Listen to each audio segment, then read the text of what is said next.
or two, I forget. But we have missed you. Oh my gosh, it's the Quit Stalling Geekcast. I am your host. I am Herald Silvestre. Welcoming you to the Quit Stalling Media Studio. Oh my word, it's a fun Sunday afternoon and Saturday night for some of you in the West Coast. But I'm enjoying myself. Daylight savings time. Turn your clocks back forward 1 hour. All right. And let's enjoy some Raya and the Last Dragon, some Zack Snyder's Justice League, and maybe we'll get to talk about the Falcon and the Winter Soldier. With me today, he's known to his grasshoppers as the sensei of humor, all the way from the far, far west. It's Derek O'Brien. How you doing, Sensei? Yo, Kodichi, what is up, my grasshoppers? It's your boy, Sensei. How we doing today, you guys? So excited. Stuff's falling around everywhere. I'm super pumped. You guys do not understand. The topics you have today are insane. Like Harold said, we got Raya, we got Snyder Cut. Oh, man, it's so exciting. But, of course, this time, it's not just me and Harold here. We got somebody else. And no, you might think it's Wancho, but it's not. It's the one, the only, Sam, also Sappy Sato. Hey, it's me, your Yondame, your fault. Oh, I like it. It's been a minute. I am so sorry. Work and life happens, you guys. That's true. And we've missed you, Sam. We're so glad you're back on the show today. You guys too. Yeah. It's been a couple of months. So impromptu. It has been a couple of months. I'm so sorry. But you look fantastic. It's like you're glowing. Yes. All right. Thank you. I never thought exhaustion and stress would look so good in someone. Damn, I wish I could do that on everybody, right? Oh, man, I wish I could pull that off. Yeah, right? Same. Oh, man. But yes, I'm so glad to have everyone on board today. It's been, like we said, it's been a while. So we're gonna start off slow. Start the music off slow here. It has been a while. I've missed you guys. I've missed being here. I missed chat.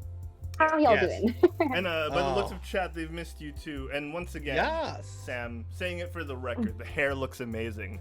For the people listening to the audio-only version, it looks like we dragged Sam right out of Cyberpunk 2077, threw some hair dye on her, and gave her a little side part there because it looks amazing. Sam, for the people who haven't seen you in a while, for the people listening who want to know what does Sam's hair look like right now, off the top of the show, where can people find images of that wonderful, wonderful hairstyle? Nowhere. Oh, it's not on your social media? Oh. It's not on your social media? It's a secret. Oh, I mean, You guys got to check out twitch.tv/quitstalling and youtube.com/quitstalling to get a peeper at this looker. All right. Yeah. All right. We start the show off the same way. It's actually buzzed at the back as well, you know. Oh, really? Can we get a little pirouette? Can we get a little? Oh, that looks amazing. Damn. That looks so good. It's perfect for summer, you guys. That's right. So clean. You gotta undercut everywhere. I love doing. I bet this feels awesome, right? When you do this. It does. I love that all the time. Every time I get a haircut, you're just like, ooh, yeah. And you know what's funny? This is DIY. Like I dyed my own hair, and then my kuya, my older brother, buzzed the back of my head. Wow. Dude, that's sick. Damn. I mean, pandemic times. You don't want to go out and get. I know. Gotta be safe. Gotta be frugal. Hell yeah. It looks amazing. DIY haircuts, people. DIY haircuts. Okay. DIY. And still looking good. It's not like pandemic bad haircut, you know? Yeah. I've seen girls give themselves bangs and it's not okay. Oh, yeah. Yeah. I mean, Derek, you and I, we've had, have you had a DIY haircut? This one is DIY and, I think it's looking pretty okay. I think the bangs are pretty banging right now, you know? Oh. Derek going through the mid-2000s with his emo haircut right Dude, for real. Like oh, my God. Oh, my God. I actually, before I had really long hair in high school, like super, super long. Oh, yeah. I had really short hair. I had really short hair in college. I had a fixed cut about an inch long. Oh, wow. I'm sure that looked great. Yeah, I'm serious. Bring it back. Bring it back. Maybe possibly when all the dye's gone. Okay. There you go. There you go. Oh, yeah. Use that as your margin. You know what's funny is that you said you're Yon Dai May. Get it? Yon Dai May. Oh my right? gosh. Right. Come on, that was pretty good. because she dyes her hair. You know. We're gonna save it for the Otaku Cast, Sensei. We're gonna. All right. We're gonna cut. It's pretty good. To the Otaku Cast in one promo. We're gonna have that clip of you saying "Yo, Diamond," and then we're gonna cut to the Otaku Cast over there. We're all gonna laugh. We're all gonna laugh. Or it's just gonna be like cricket sounds, like just. Yeah, like okay, dude. It looks good. Everyone looks great. Let's. We start the show off the same way every time. We ask everyone in the chat, and of course, I ask my co-hosts how they've been doing these past usually the past week. But some of you guys, especially guys like Archer, guys like Funky, we haven't talked to you. Well, I haven't talked to you in a while. So let us know what you guys have been up to. Have you been reading comics? Have you been watching movies? Who's been up on the Snyder cut that we'll be talking about later on? Who's digging Raya and the Last Dragon even though it wasn't released in Southeast Asia? Let us know. All right. We know we have our ways. Yarr. All right. For the hosts, we'll leave Sam last because it's been a while, Sam, and I want to give you the proper space to let us know what you've been up to. Derek, my guy. Seattle Supersonic fan. Seattle Seahawk 12th man. All right. Oh. Legion of Boom member. All right. Ooh. All right. How have you been doing, buddy? I've been doing pretty good, man. So, I mean, honestly, all I've been really doing is streaming a lot. A lot of Valheim. I'm very addicted to that game.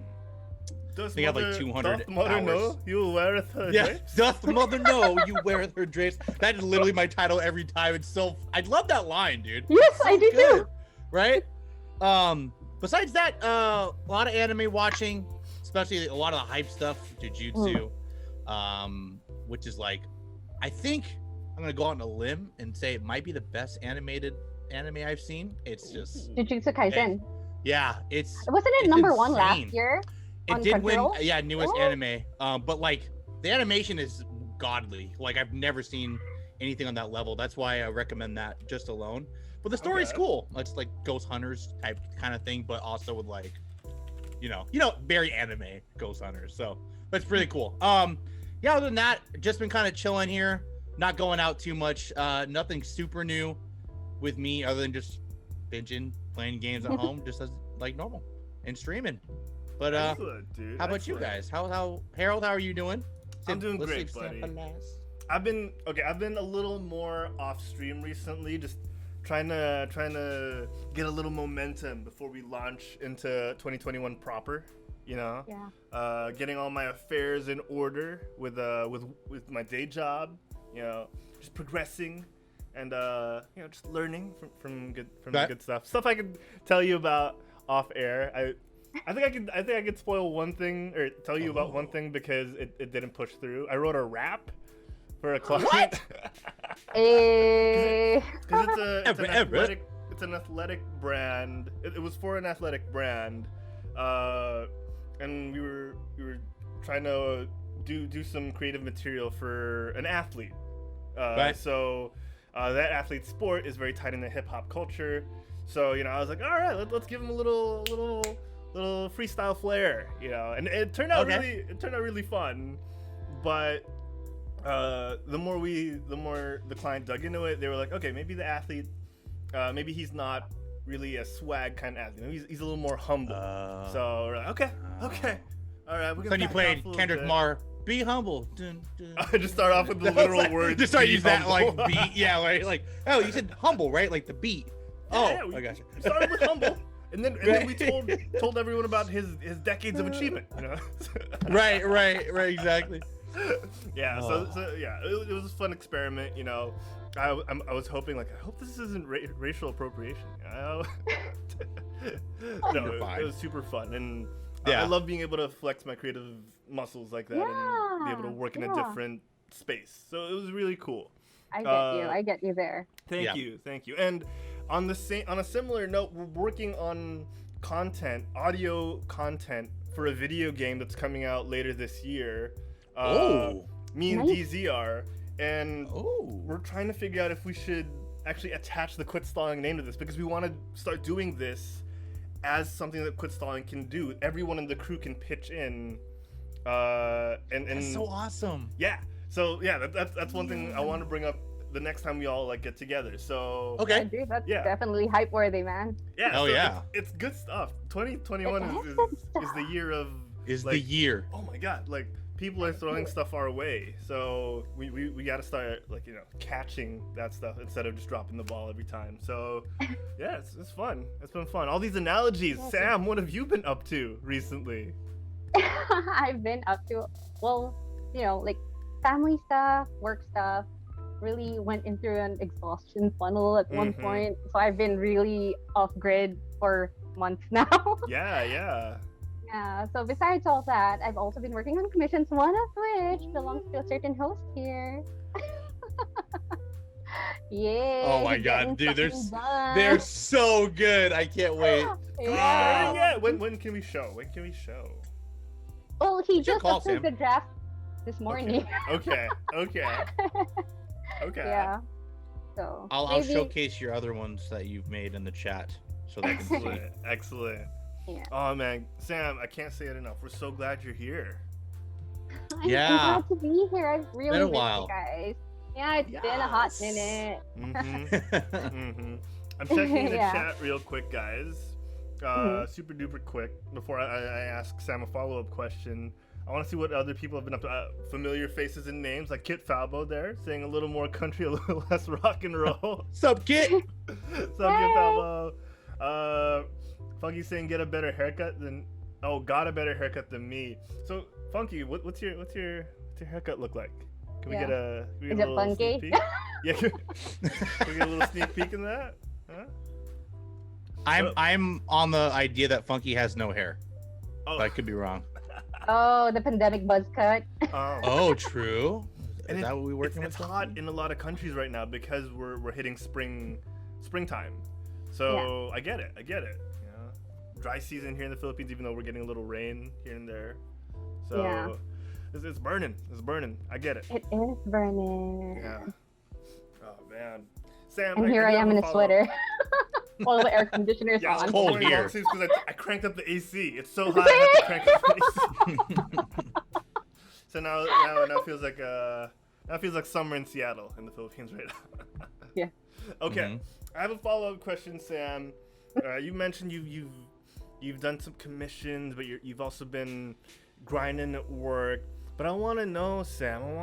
What have you watched for leisure that we haven't talked about yet? What's one thing you've picked up in the past few weeks that we haven't even really discussed? Haven't discussed. Most of Mhm. what I've been watching is anime, though. I mean, like, if ever it could be for a Taku guy. But Oh. besides that, you've already covered WandaVision, and then besides that, I did a lot of comfort movie marathons. A little Lord of the Rings, a little Harry Potter. A There little you go. consistency in your life, something will be good. I get it. Exactly. You know what? That's Yes. actually what I've read and what I've heard from my therapist is that the reason why people tend to have comfort movies is it also prevents anxiety because you know what's going to happen. Mm-hmm. That's so So true. you find comfort in that. Yeah, you're diving into something you're already familiar with. I get it. I totally get it. Like people, I feel the same way when I rewatch Friends or when I rewatch Derek. When you guys rewatch The Office. Yeah, So there's Friends is up something there there. too, for sure. Yeah, I totally get it. So okay, a lot of comfort stuff. We didn't Yeah. get you on the Oh, I've been- WandaVision episode, so I I want to know. get your rating, Sam. All right, we didn't get. Oh yeah. We didn't get to talk to you about it. We did talk briefly in the pre-show that you've seen it.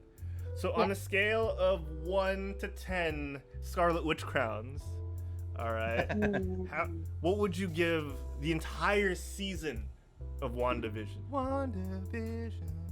Oh, I'm WandaVision. gonna give it a 9. A 9! Nice. Excellent! Nice. Yeah. I think we were all pretty much up there too. Yeah, Yeah. I mean, like, Yeah. I'm not sure what it is, or maybe it was from the lack of sleep, so I'm planning to watch it again. Because I wasn't as emotional as I thought I would be, Mhm. especially when Oh. delivering that famous line about love and grief. So I'm like, Oh, Oh. yeah. why did I cry? Yeah. Like, maybe it's because it's 3 a.m. What is grief if not love persevering? I love Yeah. that line. Yeah, right? So good. It's so good, and it was it was both expected and unexpected, you know. Yeah. Right. Because right. at the start of it, like getting into the shows, like it goes to like from 60s, is it 60s, 70s, 80s, right? Yeah, they go Yeah. through every decade. I heard a lot of people didn't like it, but I loved it. It was You great. know? It was I great. loved it. It's Yeah. great. It's new. But at the same time, from having those, that's where I got the clue. Now, okay, it's Wanda, and dude, she's dealing with some Oh. grief, and dude, I'm pretty sure that this is her way of grieving. Mm-hmm. You know, Yeah. like from there, I knew, but I still didn't know what to expect, kind of thing. That's why yeah. it was a 9 for me. It does a great job of doing that. Yeah. Yeah. So no, Yeah. nine is a very, very good Very good. rating, and I think that's where me and Derek landed as well. Yeah, 9 Yeah. nine for Ah, sure. hey. Yeah. Yeah. We I wonder what agree. Cho's rating would be. He'd probably give it like a For all 4. 9. I remember he was like, "Wait, is the FBI guy bad?" We're like, "Dude, what? What do you mean? Like he is bad?" He's like, "Oh wait, yeah, you're right." I Oh think no! I my love that. favorite That was version funny. of that line, of the grief line, was also something that was mentioned by the director, Matt Shackman. He was like, I think my favorite one was when I saw a meme. It was, "What is beef if not cow persevering?" Dude, that's become such a meme though. You know, it's been popping Oh, up it is. anything and everything. Like Yeah. whether it's food or things getting processed and things like that. It's hilarious. I love it. Soldier has a meme. I shared it with Harold on Buzz. Yeah. funny. Speaking of memes, I will return to the quit stalling. Oh, the abyss. As the meme lord. Oh my god, you guys. The abyss will be refilled soon. If you guys aren't on the Quit Stalling Yes. Discord yet, be sure to check out the Yeah. Abyss channel, where Sam throws some spoilers, some really funny content, and sometimes some really tragic stuff. But it's all good. It's all good. That's why it's called the Abyss. You know, anything goes. Yeah. Anything Francis goes. kind of put some dark in there too with the kids from Star Wars. I was like, "Dang." Oh dude, yeah. Younglings. I have Yeah, some of right. those as well, so you'll be seeing it in a bit. Okay. We can't wait. We can't Yeah. wait. Oh, besides Yes. that, I've been reading a few books as well. Ooh. Yeah. Wait, do you guys curse in this show? Feel free. Feel free. We It's try the not It's to the art of title, not it's giving a fine. fuck. with with folks like you, Sam. Go have at it. All right. Have say at it. fudge. All right. say the Yeah, F the word. book is called The Subtle Art of Not Giving a Fuck. Oh, pretty awesome. I think I've heard of that. Yeah. Yeah. You guys should get The on it. subtle It's art. great. I love it. Yeah. Yeah. It's really great. It's a good read. It's written by Mark Manson, and it goes Oh. into a lot of things about self-awareness and making yourself a better cool. person as well. And if you're familiar with Catcher in the Rye, Uh-huh. it's similarly written that way. Oh. Oh. Okay. Yeah. So the author actually curses quite a lot. So it's like Holden in Catcher in the Rye. It's what I imagined him if he There it is. grew up and turned into a writer. Okay. Yeah, Oh, I you like guys should that. I definitely look actually into like it. that. It's super entertaining. It's really funny, as Mhm. well as very helpful and insightful. Okay. Yeah, and you go same in a lot of things that the book says, and it's not the kind of book that you kind of like browse through really quick. Yeah. Really dive into it and take your time, because every word he says, yeah, you really go like same dude, same. Right. That's awesome. Yeah, yeah. I love that. Yeah. I love that. So really recommend That's that. awesome. That's awesome. Okay. Well, definitely, yeah. This is something. This and there's another book I want to check out. One of the Monty Python guys wrote a book recently that he talked about on Conan's podcast. Conan O'Brien Needs a Friend. It's John Cleese, and it's like it's a book on creativity. It's called Creativity: A Short and Cheerful Guide. And the Aw. way Conan described it, as someone who read, who does comedy for a living and read the book, he was like, you hit on a lot of points that people don't really talk about when talking about what goes into creativity, and not just comedy. So I was like, oh, that's pretty interesting. When you talk about creativity and things that people don't mention, that Yeah. automatically, that's like a seller. That's a line that sells me. It's like, oh, what don't we talk about? What are the secret ingredients that no one knows? Right. So I'm like, okay, I'm in. So it's that one is John Cleese, Creativity, a short and cheerful guide. So, some book recommendations from the Kutztown Geekcast for once.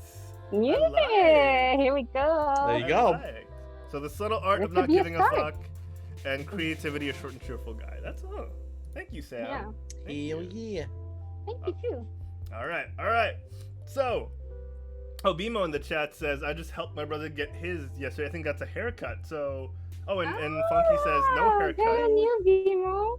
Yeah. You know, like on an ordinary day, I wouldn't actually have my brother have something sharp by my neck. Right. It's a little scary. But little it's the scary. pandemic and we don't go out. Yeah. Oh man, I'm glad it worked out. I'm glad it worked out. Yeah, I was right. like, It looks good. So Sam, it's good. Don't sneeze.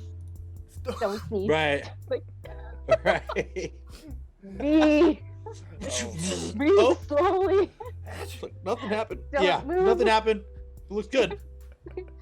I'd be like, Kuya, what was that? Yeah. No, Oh you're my good. God.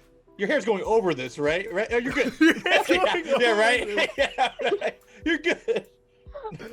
Oh man. And Funky says he didn't get a haircut. He just has a mini afro going on right now. Aw. It is. Picture didn't Funky, happen. I was I'm right. just kidding. Funky has a funky. Oh, There yeah, you go.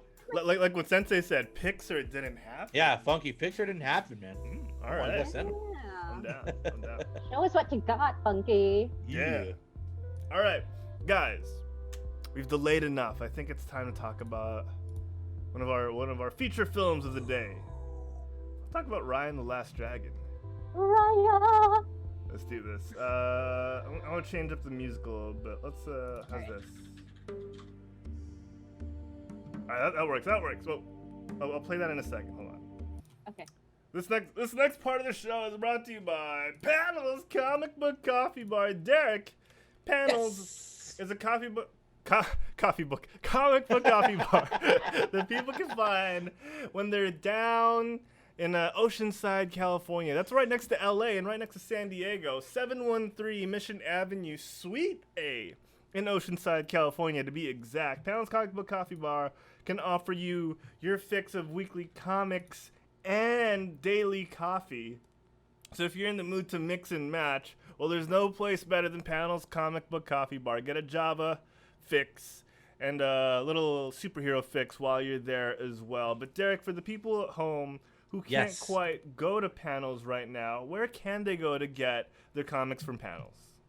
You guys can go to leagueofcomicgeeks.com, and what I'm going to do for you is plug it right into the chat so you guys can see. For those listening on the audio part, once again, that's leagueofcomicgeeks.com. You guys got a super friendly website, as I always say. All you got to do is make a quick profile. You can choose your local comic book shop, or you can even choose Panels. I live in Washington, and they're based in California, and they do my comics. They put them together. They send them out in bulk or single. They really work with you well. So, of course, if you can't support them, definitely support your local comic book store. But yes, guys, the site, once again, leagueofcomicgeeks.com, super user-friendly, got a lot of ratings, talks about the hottest issues, super cool. So get on there and start ordering them comics. That's right, people. Panels Comic Book Coffee Bar, our friends and yours. Guys, I also want to talk about, aside from Panels, I want to talk about Raya and the Last Dragon. Something a movie that came out a couple of weeks back. Little controversial because it was released and it's themed with the Southeast Asian flavor in mind. A lot of aesthetic and themes of Southeast Asia, especially the animation and the environment looks amazing and very, very Southeast Asia. But Yes. not available to Southeast Asia I at all. know! Right. Because I Disney Plus posted isn't about here that yet. as well. So Very interesting. Okay. it's pretty hilarious. For It is those of pretty us hilarious. that found a way, because life finds a way. A lot of people enjoyed it. A lot of people still feel a little gripe with Disney. So I want to get your thoughts on it, guys, because this was honestly for me quite enjoyable. You know, it wasn't the most perfect movie. Amazing. All right, I wouldn't say this was the mecca of I'm Southeast Asian, baby, and Disney Yeah. represented me. It wasn't like Yeah. that, but I think it was pretty good. I thought it was a good time. especially if you don't expect too much out of it. It's such a fun romp to sit through. So I want to start with Sam. Sam, we haven't heard your voice too much the past few months. We've said that a lot. So I want to get your initial thoughts on Raya. Okay. Well, like anyone else, maybe. Or maybe you guys. You didn't expect so much from Raya, right? So you come in without expectations, so you enjoyed more. And it's not something you actually take seriously because most people don't really take animation or cartoons that seriously. But when I was watching, all I did was name that culture. You know? It became like a game, right? Like, oh, the hat, it's Filipino. It's like the rice paddy hat, si Salamat. And then, oh, tuk-tuk. It's named after like the trike transport in Thailand or Cambodia. Yeah, the food. There's tom yum, which is also Thai. I know it's Southeast Asian, but I can't help but feel it's still a little lacking because most of what I identified was Thai. There was only well, for me. Yeah. You know, I noticed a lot that's of. what I noticed. Yeah. Oh yeah, no, that's very fair because I felt the same way. You know, I saw a lot of Indo and Balinese feel as well, but yeah, it did feel quite Thai. It wasn't overtly one or the other aside from Thailand and certain I think I've areas. only seen 3 Filipino elements besides the hat. It was the bahay kubo and the arnis. Yeah. So just the 3. Yeah, the floating village and the floating market was also very Thailand. Yeah, it's very Thai. But yeah, I totally get you. Derek, initial thoughts on Raya and the Last Dragon when you saw it? Actually, when I saw it, I got neither of that. I got a very Avatar vibe from this movie. Yeah, I got that as well. Yeah, like a lot. Like the nation's not, you know, they should be together, but they're all separated. The Tuk reminded me of Raya was like Avatar Korra. Yeah, no, exactly. And Tuk reminded me of the companion animal that every Avatar had. Like Aang had Appa, and I forget. I literally think it's Nuk or like Nip, or I can't remember Korra's, but it's like Korra had Naga. I'm sorry, I'm thinking of the Nip Tuckity like in Korra. That's why I'm like, it's I forget. Nuk. So it's very close. But like, so I love that. You had the cutesy animal companion. Also like the action was good. Definitely in the very beginning, right? Very Zuko with the mask and everything too. I was like, damn. But I loved it. Yeah. I know. I thought, wait, is this Japanese? But they're not Asian. So I'm like, so what is this? So it turns out that it was like a heater mask from China. So. Right. Okay. So I loved it. I mean, the animation was beautiful. I love dragons. Anything dragons, I'm on board. And, here's one thing I loved about the dragons. It's the dragons they depict in Chinese and Japanese lore, which have fur. You know? Right. Because most of the dragons we know are the more European ones. I'm sorry, I'm a dragon nerd, so yes, I love it. Dragon nerds unite. Hell it's so we will summon her back. I'm just kidding. I was like, oh, but no, seriously, like, oh man, yeah, I loved it. I thought it was very beautiful too. Animation was top notch. Of course, Disney animation movies are always, you know, they do not disappoint. And like kind of like you guys are saying though, it's kind of hard to pinpoint like which specific Asian culture was highlighted, but it was really nice to see that in a film by Disney, like a major one, right? And just seeing dragons in general, it was a beautiful movie for me. I agree. Thoughts? Yeah, I agree for sure. And then but the thing is, like, it's not my favorite. I am Asian, and it's not my favorite. You know, that kind of thing. Like, it's beautiful, yes. The storyline, great, sure. Right. But at the same time, it's not as impactful to me for it to become my favorite story, and that says a lot. I gotcha. Because we're in ASEAN, and it didn't make that much of an impact. Yeah, you know, it. Yeah. Also, the fact there, she literally looks like Korra. I mean, they are wearing the same thing. Yeah, that's the one. She has the same hairstyle. Yeah, but I love it though. To be honest, I loved it. Yeah. Oh yeah, very Atla. Yeah. Yeah, very Atla. Yeah, I totally get where you guys are coming from. I agree. You know, it wasn't the strongest story. Yeah. And the ties to Asian culture could have been better. It didn't have to necessarily hit you over the head. The way I would think about it is Moana.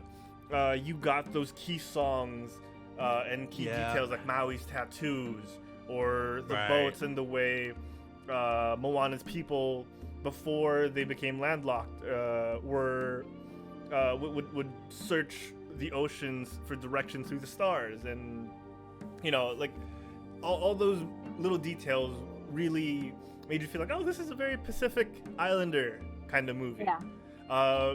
Maybe we're looking into it because we're a lot closer to this than other people are. Maybe for those people outside of Southeast Asian culture, they get those vibes. But I get where you guys are coming from. Like it could have felt a little more authentic. They got the tom yum. They got the spicy soup, which is cool. They got the architecture. They got the outfits. They have the elements, but it was the lack in execution, maybe. No, I get you. I totally get what you're saying. And overall, I'm just glad it wasn't terrible. Yeah. No, yeah. Low bar. Girl, enough for people to say that it. Oh no, wait, I'm sorry, I forgot her name. What's Rose's real name? Sorry? They were saying that this was her redemption story with Disney, right? Raya. You mean Raya? Kelly Marie Tran. Oh, Kelly Marie Tran. Oh, okay, I got you. Played Raya. Yeah, Kelly Marie Tran. That's what it was. Yeah. I just always. They were saying her. this was her redemption arc. I like her too. A lot of people hated on her. The character I didn't like. Rose Tico I didn't like, but Kelly Marie Tran always seemed like a genuine person. So seriously, right. Yeah. She's just I a poorly written character in Star Wars. If we want to talk about the story beats real quick, Sure. I think one of the weaker parts was they built up Sisu a lot, just to kill her, and the death didn't seem as center stage as I thought it would have. She just fell into the water, and you kind of knew she was gonna come back in one way, but it didn't feel satisfying enough. I mean, for me. But yeah, overall the performances were really strong. I really liked Awkwafina through this. I know, and the way they animated her, she looked. I'm more of like a Fiji water guy. Oh, you mean the actress? Yeah, gotcha. Just kidding. Oh man, no, yeah, dude, hilarious. You gotta have that Disney, like the comedic relief, right? That was definitely her, and she was the dragon. Like, come on, that was awesome, dude. Yeah, right. I love that she was the underdog dragon. Right. I know. Yeah. Oh, it was amazing. It's cool. Yeah. It's cool. Yeah. I think, like I said, overall could have been better, but also could have been way worse, especially considering this was made during a pandemic time. They mentioned that in the credits as well. A lot of people worked on this while from home, and that's no easy feat. It's a lack in coordination. It's kind of Pretty hard. good for well, not being with the people you work with sometimes, Sure, You can go like, hey, dude, like, can you check this out for a bit? Maybe right. Especially for narrative writers, like you don't have one main writer working on this. You have a bunch of people collaborating and talking through this. So I can see how it was hard to get feedback. That you could easily just walk, like Sam mentioned, you could walk to someone's cubicle and be like, hey, can you read through this real quick? I'm kind of not sure how this will end, or I'm kind of not sure about my part. So I get it. If there's a sequel, hopefully they tackle a little more of what we're looking for. Or if they go more towards Southeast Asian culture in their future movies, hopefully they'll look into that. But yeah, plot lines and holes aside, overall very satisfying. On a scale of 1 to 10 tuk-tuks, guys, I want to get your thoughts. I was gonna say on a dragon scale. No, dragon scale. But that's a whole different level if you do a dragon scale, dude. Dragon That's true. Awesome. So That's a good one. That's a good one, though. Chat, let us know as well. What are your chat? What do you guys think of the movie? Yeah, what did you guys think on a scale of 1 to 10 tuk-tuks? And give us your thoughts on stuff you liked, stuff you didn't like. I would give this a 7. Solid 7.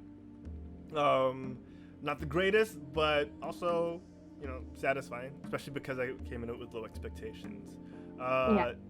Derek, how about you, man? Yeah. I'm actually gonna go. I think I'm gonna go 8.5. Actually, I really thought it was beautiful. Also, I mean, you put two things that I love a lot: dragons and water. literally a water dragon, I fell in love. So Yeah. I just thought was Aquafina. Oh, yeah, I know, right? The actress named Aqua, like 3-tier water dragon. Goddamn. They should have kept her name. Right. I know, seriously. Aquafina but yeah, the dragon.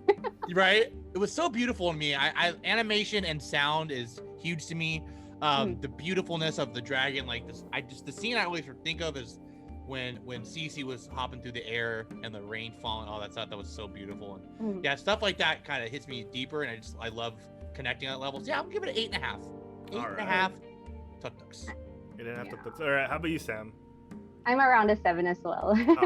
Awesome. Yeah. What were the highest points for you, Sam? The scenery. Oh, Generally, yes. yeah, diba? The world building is amazing, you know. And then character design, as well as their architecture and the small details and their outfits. They put a lot of research into it. But yun nga, I still feel like that it was more of the execution, that it could have been better. Yeah. And I can't help but compare my experiences with Frozen and Moana, where I bawled. Yeah. I didn't hear. Yeah. Yeah, I got a little misty-eyed when yeah. Dad turned to stone, but other than that, I'm like, I'm fine. I'm faring well. I'm not. It's not the same. I must say, no, not indulgent. Maybe I didn't really dive into it as much as I did those 2 other movies I've mentioned. You know, like I couldn't put myself in Raya's shoes as much. It's like there was too much of a time skip that I didn't get to know Raya as a character compared to those other movies I've mentioned, where you kind of connect with them, so that when there are teary moments, you bawl with them. You know, like making that connection. So I think it's a little lacking in that as well. Yeah. I get that. I really get that. Yeah, oh yeah, for sure. Mama's boy in the chat. Hey, what's up, Mama's boy? Hope you're doing well, JR. Hey, Mama's boy. He says, who among the tribes in the movie you think represented the Philippines the most? Still thinking, yeah. I'm trying to think of that too. Like, I think I'll tee off here. It's really hard, mainly because Philippine culture isn't as prominent when you think of Southeast Asia as other cultures. You think of the Malays, who we also came from. You think of the Indonesians, who share traits of the Malays. You think of the Thai. Very strong culture there. The Philippines is basically a melting pot of cultures. Yes. So that's hard. Right, and through no It's fault all of our of them. own, because we've been conquered hundreds of times at this point. Mhm. And it's hard to shine when you have a culture that takes a lot from Western influence. A good example of that, Harold. Like, Sorry, can you guys imagine. hear the sirens? no, I did. It actually sounds like the I Sith, didn't. like sirens when Darth Vader went in the ship in Rogue One. That's what it sounds like on my end. I'm gonna mute for a second. Smudgy behind Harold. I'm gonna mute for a second. He's Sam, like- keep going. Sam, keep going. Okay. A good example of that is that, like, in the Philippines, well, at least in my education, where I went to school, and Right. where Cho went to school, Mhm. we were required, besides singing our national anthem in Filipino or Tagalog, we were also required to sing it in English and Spanish. Oh wow. Di kang kiret. I know, right? Dios mío. Yeah. Di- That's crazy. That's actually I insane. know. That's how, I wouldn't say messed up, but that's how different Filipino Right. culture is, Right? you know? Yeah, Bimo in the chat, echoing the same sentiments. I'm thinking we would have probably related more if we didn't get super colonized. Yes, Vivo. Which I know the perfect one that is it for me. It's the one with the baby, the con baby. Oh my god. Because I've been conned before, and you're so cute, you know. Was Just like, it all right, here when you were in university? take all of my here? money. You're so adorable. No, I'm just kidding. But actually, that village or that nation reminds me, just because of I love the street like shops. Like I remember like the thing I loved the most was like just going out at night. You can go shopping. You can buy food. I love that there. I thought that was amazing. That instantly made me think of the Philippines on that. I forget which nation that was though. It's not. I don't know. I forget the nations like correlating to what. Yes, thank you, Harold. That's a picture right there. Yeah. Even though the lights are very not Philippines, but this just reminded me of that for some reason. I don't know why that specific scene just kind of reminded me of the nightlife. No, it makes sense because it looks like there are paroles. That's like Christmas here. Right. Yeah, yeah. Exactly. That's exactly probably what that exactly what it Paper was. lanterns. Yes. In more Chinese tide cultures as well. Yeah. Baby is adorable, by the way, and that's oh my so God. funny. So Like funny. if there's one thing this movie nailed too is making things cute, right? Yes, dude. Right. Seriously, man. Yeah. Even Awesome. the kid. Funky in the chat says if I watched the movie, I would give it a 7. So I don't think he's seen it I don't yet. know what that means. I don't know what that means, Monkey. Come on, man. I think he hasn't seen it yet. Chat, let us know if you've seen Raya and the Last Dragon. Give us your thoughts on the movie. Yes. Let us know. But yeah, I think that was a 7 from me, a 7 from Sam, and an 8.5 from Derek.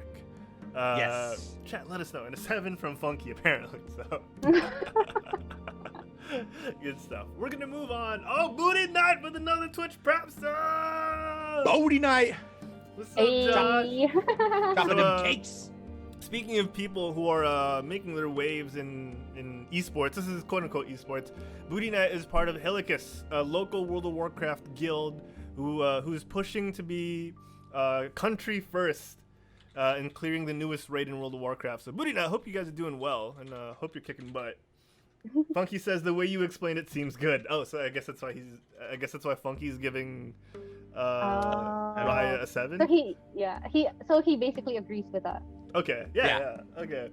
Mama's Boy says, I give the movie a 7 as well, although I would like to commend them for doing great battle scenes. Yeah, the battle scenes are pretty good. Yeah. Fluid. Very smooth. Loved it. Yeah. Except Cece's like death. those. Yeah. So sad. Hard. The running through the night market scene as well, I think was done really well because Yeah. it's pretty. Yeah. All the lights going through, the Right. expressions that they zoom in on, like when it's slow mode to the Actually- face of the kid and the monkeys. Yeah, actually, it was like it's very if graphic novels were animated, the way it Yeah. pans. Yeah. Yeah. It was nice. Gorgeous. It was Gorgeous. nice. All right, guys. Another change in tone. Feel free to catch up your thoughts on Raya and the Last Dragon, guys. But right now, we're gonna change things up one We're more gonna time. cut to the chase. That's right, Derek. That's right. Because right now, we're gonna head into.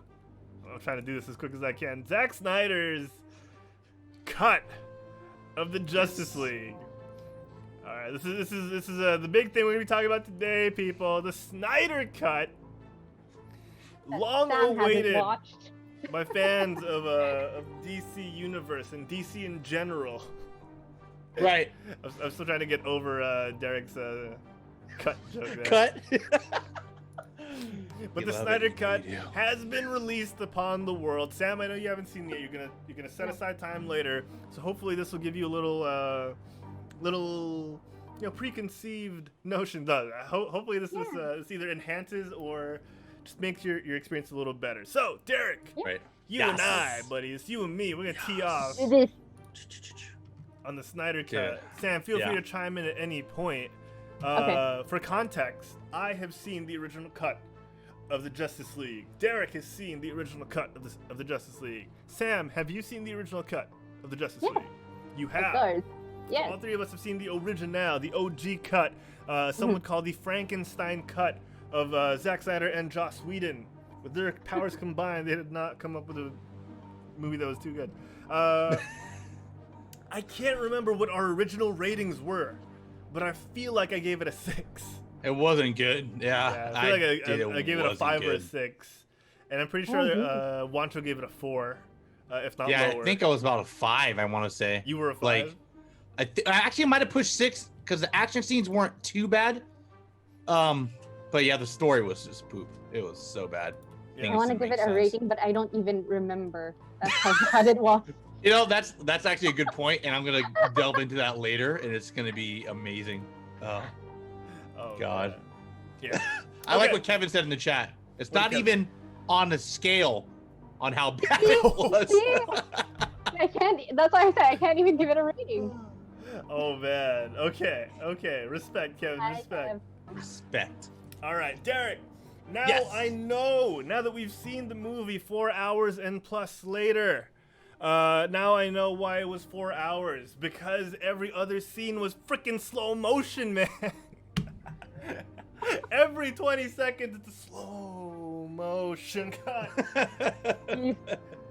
zoomed into someone's face or an inanimate object in the background being flung away. I get it. It was made. It was, So would you say it was like a solid hour of the 4? probably solid 2 hours. No, yeah. It was a huge chunk of time. It was definitely a huge chunk of time. But I could see what they were going for, right? Trying to add drama and weight to certain scenes. Off the bat, Derek, I think one of the things I noticed and I looked at, especially in this opening scene, you know, and as we made waves, both literally and figuratively through the DC world, is how uncomfortable it is to look at times because of the color grading. At least at the start. The tone was the first thing that was instantly different. It's not as dark bright as what we're used to. Yes, it wasn't that bright red, like, very bright. Yes. And we get a lot of these dull tones. It's very. It's hard to say lifeless, but it kind of feels like it's on purpose, right? Very ominous for sure. And they did this with Batman v Superman. Snyder did this with Batman v Superman. He does this with a lot of his movies, like Watchmen and 300. So it felt like that all over again, and it was a bit jarring to dive back into. So what's his favorite filter? Yeah, it's his favorite Instagram filter. Is brood and dark and broody. Right. If you scroll to the right enough, you'll see it. But I gotta say, this version of the movie better. Gives it justice. Leads better. Way better. See, I'm rubbing off, baby. I'm rubbing off. Ooh, this is worse. So, as we go through these scenes, Derek, I want to say, okay. The first interaction between Affleck and Momoa. This was more, right? I don't. So I actually was curious. I watched the first original cut again. I honestly want to say about 15 to maybe 20% of the original film was used. Wow. Yeah, dude, they extended so many things. So, like the Aquaman scene, since we're focusing on that, I think the first part was literally him making a joke. They just crunched everything. So you kind of get into it, and I feel like we all felt this in the movies too. We're just like, something missing here. Like, this is just kind of like they met and they're just like talking like this, and I'm pretty sure there's something missing. And we see it right here in this opening Aquaman scene. Even the part of Batman finding Aquaman was longer, which I liked. It gives you the sense of, okay, there was a journey. This place is hidden pretty well. They definitely, I could tell from the first scene, they made Batman a lot more serious, which was, thank you, Zack. I hated cheesy Batman a lot. I don't not like you.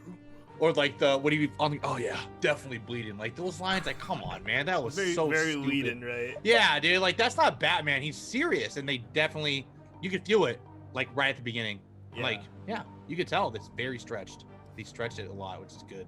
Yeah, and you know, I like that they explored that a little more. I mean, granted, hindsight is 20/20, and Zack Snyder gave himself 4 hours to do this, which I think is what was needed. That's kind of what you needed to tell this story, because you're setting up 3 new characters like Cyborg, Aquaman, and Flash. The Aquaman movie hadn't released yet back then. You're setting up new villains. You didn't just set up Steppenwolf in this movie. You set up Darkseid and and even Desaad and all those crazy kooks. So this is more than enough time. And since we're talking about Batman, I love. I have to mention this. Human Panda on Twitter said that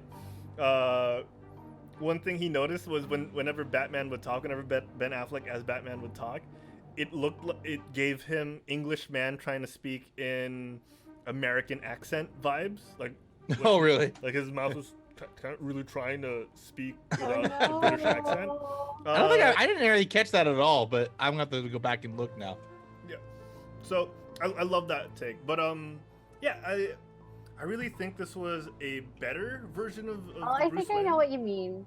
Like, I noticed that in some actors and actresses as well. And my Mhm. family and I call it having a mouthful of cotton or cotton mouth. Yeah. We're really trying to enunciate without messing up. Yeah. Yeah. But yeah, overall, I did like this Batman better, right?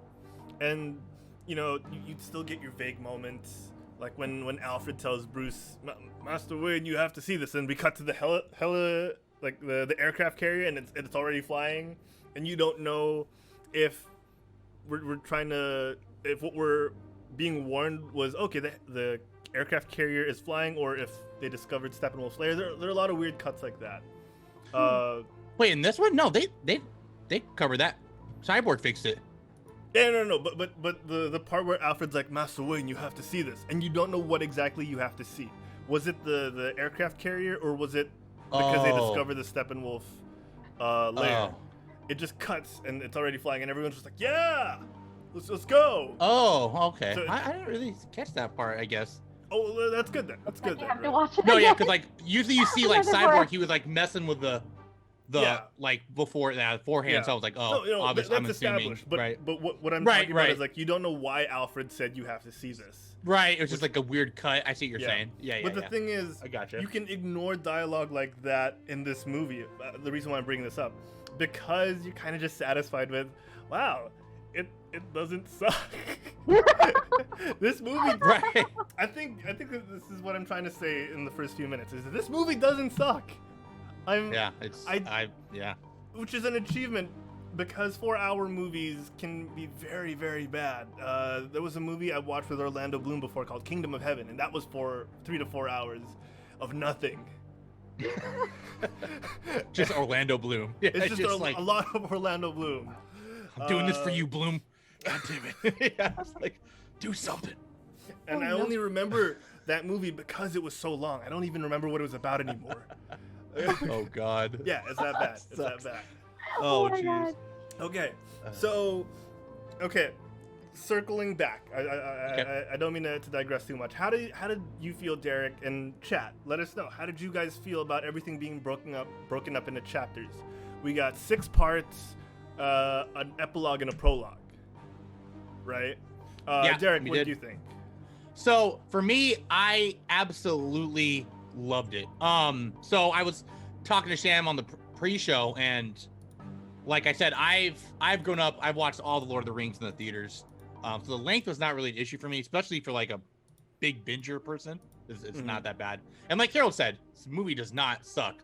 So you can sit through it. I like the parts, namely kind of correlating with the main reason why I like the movie so much. The biggest negative thing I had towards this series or towards the movie on the first one was that they crammed stuff, right? And everyone said, well, if they just made these solo movies like Marvel did, that would make so much sense. Yeah. But for me, in these broken up parts, you actually have Zack literally telling someone's story in each part. So it's like, especially the main 3 that weren't told, like Cyborg, Flash, and Aquaman.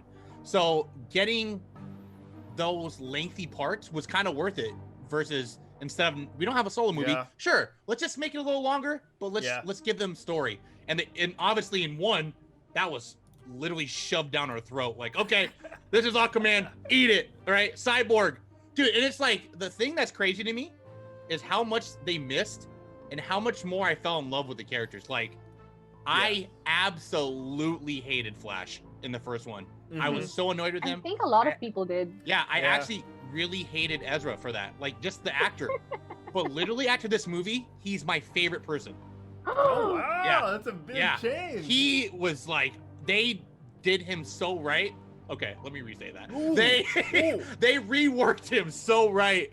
And obviously he was a very important part. Like him, like for me, the thing I love too about this is that Cyborg, Flash were like the biggest puzzles, or the biggest pieces. the biggest characters in the cut, right? Obviously in the first movie, dude, the Flash didn't do anything in the first one. Like literally it was like, what did you do? And here you have them very specific key members. So that was awesome. And It's like what I was saying the about parts were Raya, right? awesome. What's that? Having developed that certain connection to a character Yes. gives a better experience in the movie Yes. and the story. So Yeah. And the parts, and it's good for those who can't sit and watch, the parts are amazing, right? Like, it ends on I think a good enough note where you can be like, okay, I can stop here and pick it up later, like part 2. If you say, you can't. I know there's some people who can't sit for 4 hours. I get it. So yeah, I thought it was really cool. Honestly, me and Harold thought they were gonna do like episodes, but nope, sure? they decided. It made sense. Wait, yeah, right. You guys liking it more than you thought it would? Was it because you were expecting worse? I think it's because we got worse before. Yeah, right. That's true. Like we not a lot they could do to make it worse, right? Like that was so bad. This was just a relief, if anything. Like your expectations, diba? Yeah, sometimes okay, you know what? They already did bad. They can't do worse, kind of thing. Yeah. Is that why your rating went up? Yeah, definitely plays certain a part. mindset could also play a part in how you watched it. Yeah, definitely, because you can't unsee the first one, right? You really can't. I think I have. Right, we don't remember. Yeah, it's like, wait, was this watching this, you're like, wait, was this in the first? That's why I had to rewatch. I'm like, okay, which parts got added? I'm like, wait, I don't remember this. Like, was this in the first one? The villain too. That's the main thing for me. The villain was so forgettable. Like Steppenwolf in the first one was like, Mother Box, my idea. See ya. Like, no, nothing. This villain, which is still Steppenwolf in Darkseid. Dude, but I didn't the remember motive, his right? name. Dude, movie. like, seriously. I did not remember his name when we were reviewing it. I was like, the villain. What's his name? Yeah, big bony tall dude. Yeah, with kind of weird acts. Yeah, weird. But yeah, they gave him a motive here, like, and his actually very Thanos vibes a little bit. Very like, well, maybe not Thanos, but kind of like, for me, I got like, you definitely feel for the villain. Like, okay, you know what this guy's trying to do. It actually makes sense. They made the pieces of the Mother Box like make a lot more sense. Yeah, like I said, it's crazy. It's just a little storytelling, guys. That's all you gotta do in movies. That's it. Definitely. It's so crazy. And okay, so you mentioned the motivation, right? Which is great because they actually flash back to it. And I'm trying to find the clip here. They give us there's a name for it. They named that fight scene with the Deception? Was it the Deception? No. The Defiance? Something like that. Defiance. Yeah, I think Defiance or something like that. Yeah. Like the War of the Original, whatever it was. But it was really cool because, you can't help but compare it to the original version. It was kind of glanced over. Like, we got to see, okay, there was a big fight with Steppenwolf. And it was still Steppenwolf originally. Yeah. There was a big fight for the Earth. But back then, we didn't know why. It just looked like Steppenwolf was trying to conquer Earth. And now there's reason. Yeah. There's rhyme to it. It's because they're trying to find the anti-life equation, which is a huge part of the motivation of Darkseid. And, we got to see the original Ares and Zeus. Yes. We didn't see freaking Lupin from Harry Potter trying to beat Ares. We really actually mentioned that watch. It was like, I love how he went from like sexy dude to like Lupin. Like that's what it is. That was the dude he decided to go to look like, right? Like, I mean, Lupin is sexy in his own right, but he's not supposed to be. Right. I'm Jack, but my head is tiny. Like. Right. So there's this whole Darkseid before he became Darkseid was defeated arc, and part of the story, and you don't even have to show it, but Steppenwolf had a failure. And he betrayed Darkseid in some way. You don't get to see it on screen, but you know there's weight to it. Yes. And then you know why Steppenwolf is so desperate to invade the Earth and find these Mother Boxes. And we get to see a Green Lantern, Mother Father. Fight! Yeah, dude, like. Hey. But despite it being short, like, dude, this fight scene in the other one was so shortened, which is another thing that's amazing about this cut. They really extended a lot of these scenes. Yeah. Which should have been extended in the beginning because you're just kind of like, okay, well, that fight happened. That was pretty quick. Yeah. Like, all right. But yeah, it's so awesome. I love that. So they explain what the mother boxes are. You don't get the full picture. Derek, we still don't know what, like, because the characters don't know either, right? They don't know what these mother boxes are made of. They just know that once they come together, the world is destroyed.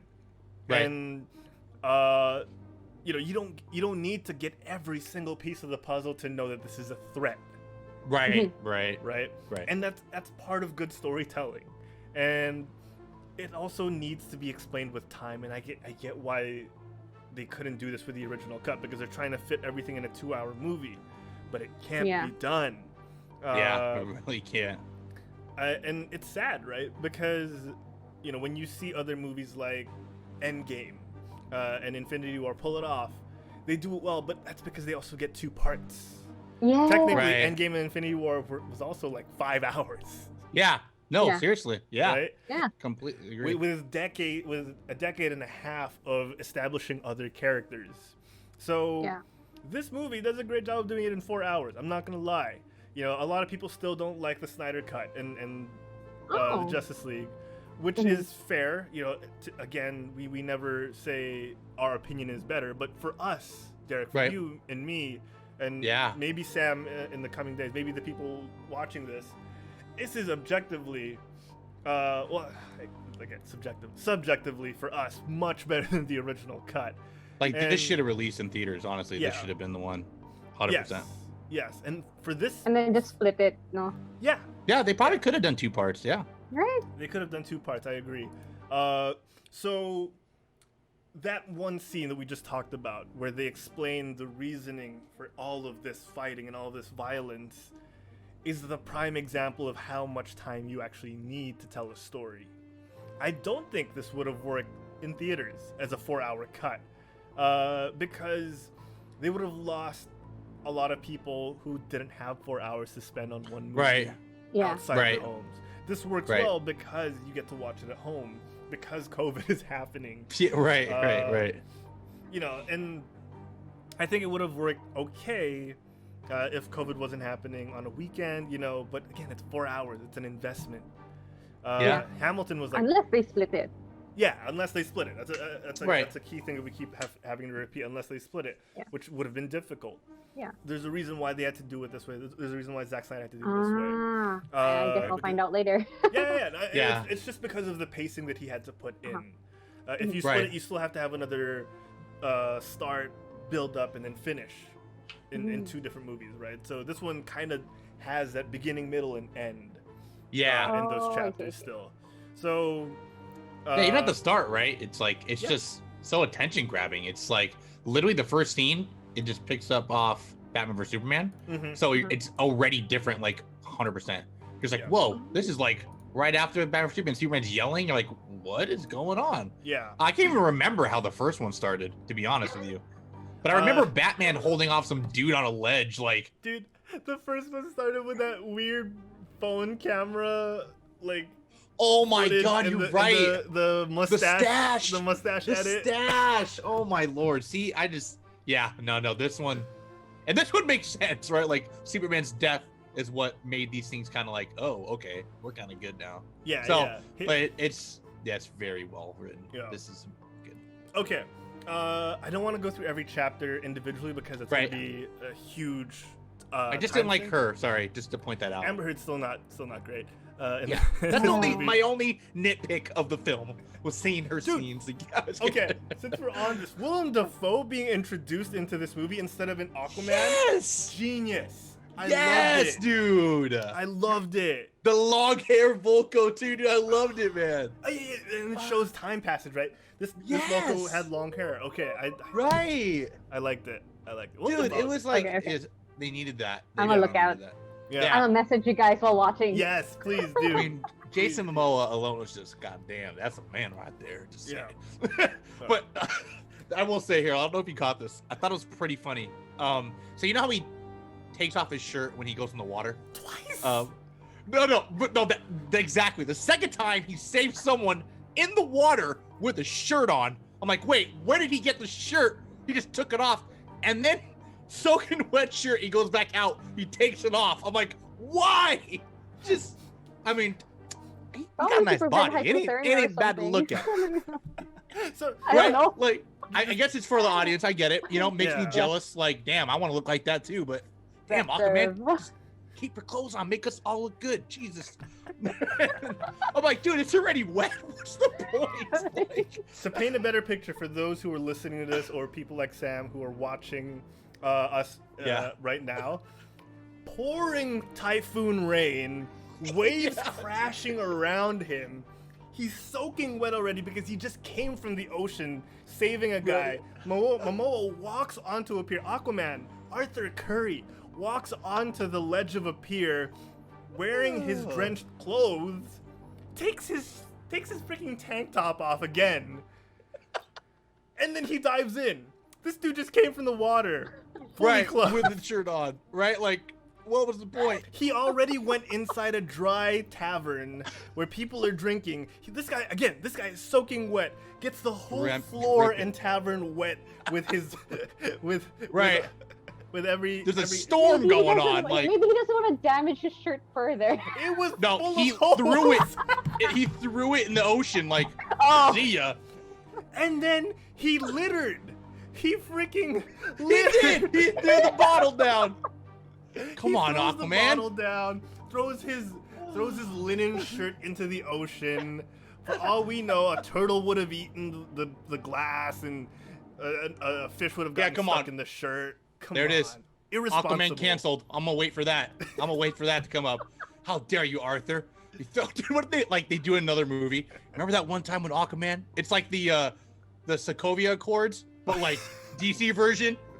It's like they're showing instances, right? Do you remember this, Aquaman? Yeah, you're He engaging smashes the life the glass. of sea He species. smashes the bottle, and then the glass hits like a turtle on the side. Yeah, right. You can't allow this. You have to work under our jurisdiction now. Like, Dude, it's that scene in Spider-Man: Far From Home where they reveal like every bad thing that happened to like Tony Stark's like underlings. Oh yeah, on the side where they like pan and like freaking Jake Gyllenhaal was there. Oh my god, like, dude, but yeah, that Aquaman part was just so funny to me. It's just funny, yeah. But just for the record, and that first part, I probably would have picked up his shirt and smelled it too, girl. Oh my god. Oh my Dude, she picked it up. I was like, don't smell it. She was like, oh, okay, I see where you're going now. But I get it, you know, he's like a god to them, so makes sense. Yeah. Right? I want to give proper props to Willem Dafoe as Falco here, because Mama's boy was like, yes, the renegade looking Willem Dafoe looked great. He does. Yeah, he does. Definitely. All right. Dark Side. Steppenwolf has this thing. I want to point this out since we're talking about funny moments. Steppenwolf has this thing where it's like a little spider that goes to the brains of people when he asks a question, and it yanks out the information as a hologram. In this instance, Sam and the folks watching at home, Steppenwolf is like, where is the mother box in Atlantis? And the dude's like, I'm never going to betray my people.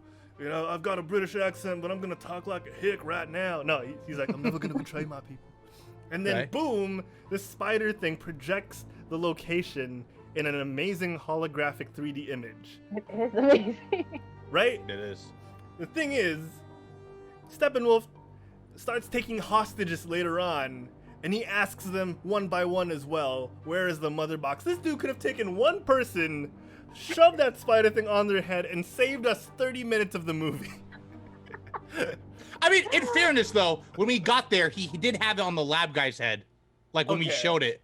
It was, like, on his head, and he was like, oh, you were near a mother box. Where is it? And then... The spider thing has limits. Right. It has limits. It has limits. It's tired, okay? Let him recharge. Oh, my gosh. I want to what Mama's boy, though, said, if you guys noticed that Mara didn't have bright red hair in this movie, I did notice that. Also, her accent was a lot thicker in this movie than it was in Aquaman. Pick a lane, girl. But that's because Amber Heard just sucks.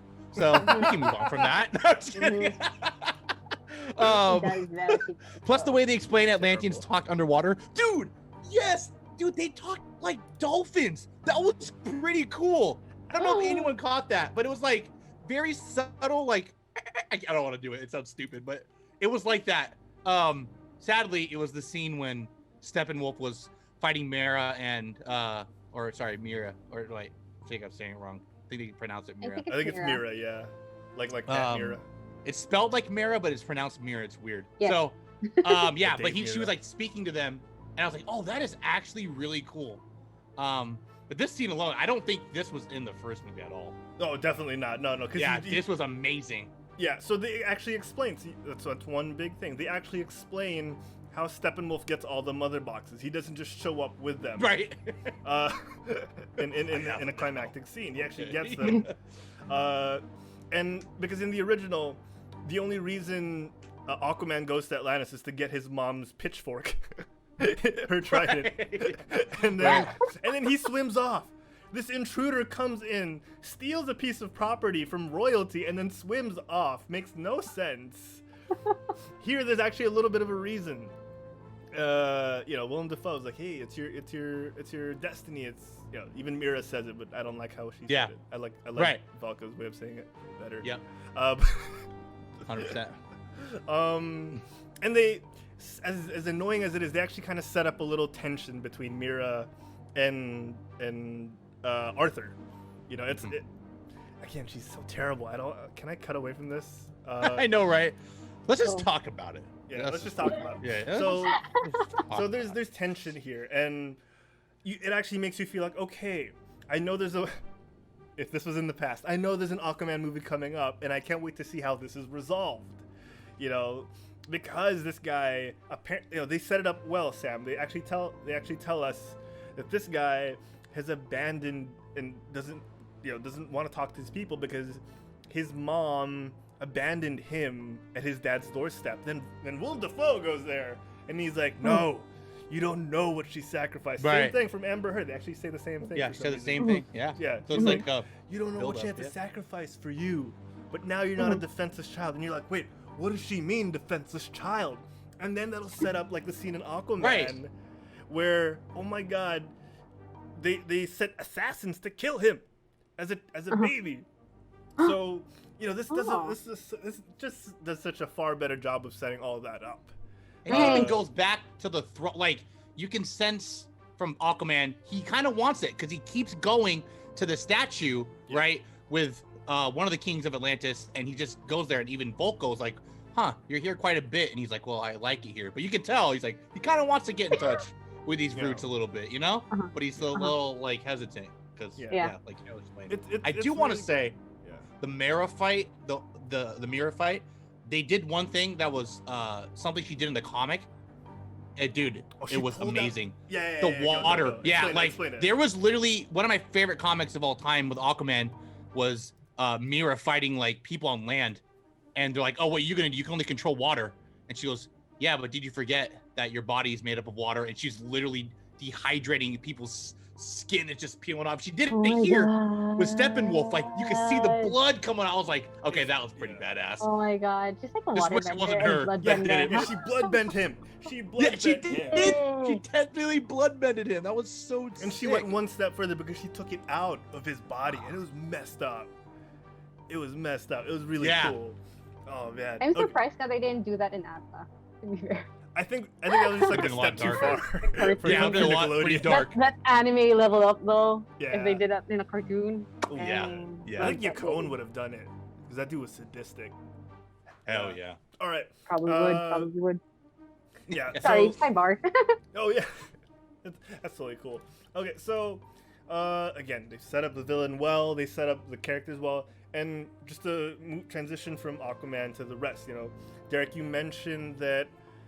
They fleshed out Cyborg and the Flash really well versus the original cut, and they did the same with Aquaman, but without having to dedicate a lot of time to him because there was going to be another movie following that. So they gave him enough scenes to pique your curiosity, give you a little more info on why he's around, and then they focused on, okay, these guys won't get a movie yet, so let's talk about the Flash. Let's talk about Cyborg. Cyborg gets his complete origins because the Flash only gets hinted at. What I liked about the Flash more in this movie was he's not a newbie. He's not a complete newbie. Right. He's a newbie, but he's not afraid. Because in the original cut, they had him cowering to that part I original, remember. right? So for those of you who didn't see the original Justice League, there was this scene where it's actually here as well, where the heroes are first encountering Steppenwolf and the captives that he's taken, the hostages that he's taken. And the thing is, Barry was supposed to be, in the original cut, Barry is this super wide-eyed but very afraid kid. He doesn't know what to do. He freezes up, is what I'm trying to say. He freezes up, and Batman has to talk to him and has to say, just save one person, and then save another one, which was the best part of that.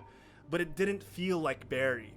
Barry is this kid who reacts on instinct and knows, okay, when time comes, this is something I have to do, which is what he does.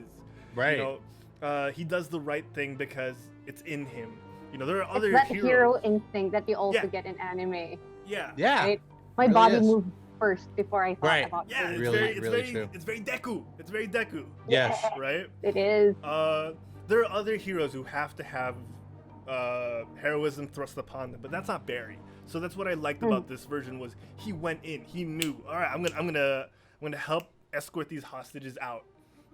Even though he could have just carried them out, he kind of just zoomed up and down a staircase and told them, "Hey, hurry up," which is also kind of dumb. But I liked his tone better here, and you could say that about everyone actually. Like Cyborg. Dude, that scene when he did the rocks, that was so sick, dude. Like, these rocks were falling on civilians, and the Flash was just like getting rid of them. I was like, damn. Yeah. Like, because I think in the first one, you don't really see him fight at all. No. Pretty much use his powers at all. So in this one, it was definitely He explained a lot more. like an assistant hero or a sidekick. Yeah, it was just kind of there, and it goes with what I said earlier with Batman being funny, which they did the wrong thing. Juancho also said this very well, that in the first cut, the first Justice League, like him and Batman were like the funny guys. It was weird. It was weird. Right? Like Batman that's not Batman's role, and it's also it's like they're going tit for tat. It's just weird. Yeah. But here it's just Barry, right? Yeah. Like it's just him. It makes sense. Like, okay, that's the Flash, man. Yeah. Like literally that's who he is. So it's not like forced. It doesn't feel forced. Pun intended. Speed Force. But like, dude, it was this Flash was that like there's a lot better. Like I loved it. I didn't like how they introduced Barry though, because it felt too goofy. He had that little tiptoe scene where he walks out from the pet store. Let me try it. Try and get it. Oh yeah, someone pointed something out to me. I think I'm gonna think exact same thing you did, Harold. Okay. Do you wanna go first? Yeah. So first here I'm like, okay, why is he running like a weirdo? Which is okay, that's fine. He's something... like, right? But something I didn't really think about, which someone pointed out to me, he had to be very gentle here, because as we see, when he barely touches somebody, they just fly like crazy. So here I'm like, oh, he's being very delicate because he doesn't want her to like. I don't know. I need to research this. Is this supposed to be Iris West here? So, yeah, this is Iris. Tiptoe running. Because he's gonna reprise her role in the upcoming Flashpoint movie. Okay, that makes sense. So yeah, very delicate. The hot dog, which was Derek, I don't mean to interrupt you here. He's being delicate, but he's so creepy right now. Yeah, dude, it was very pervy, and that's for sure, dude. Like, I get it, she looked at you too, but I mean, dude, you're in her face, like, okay, I get it.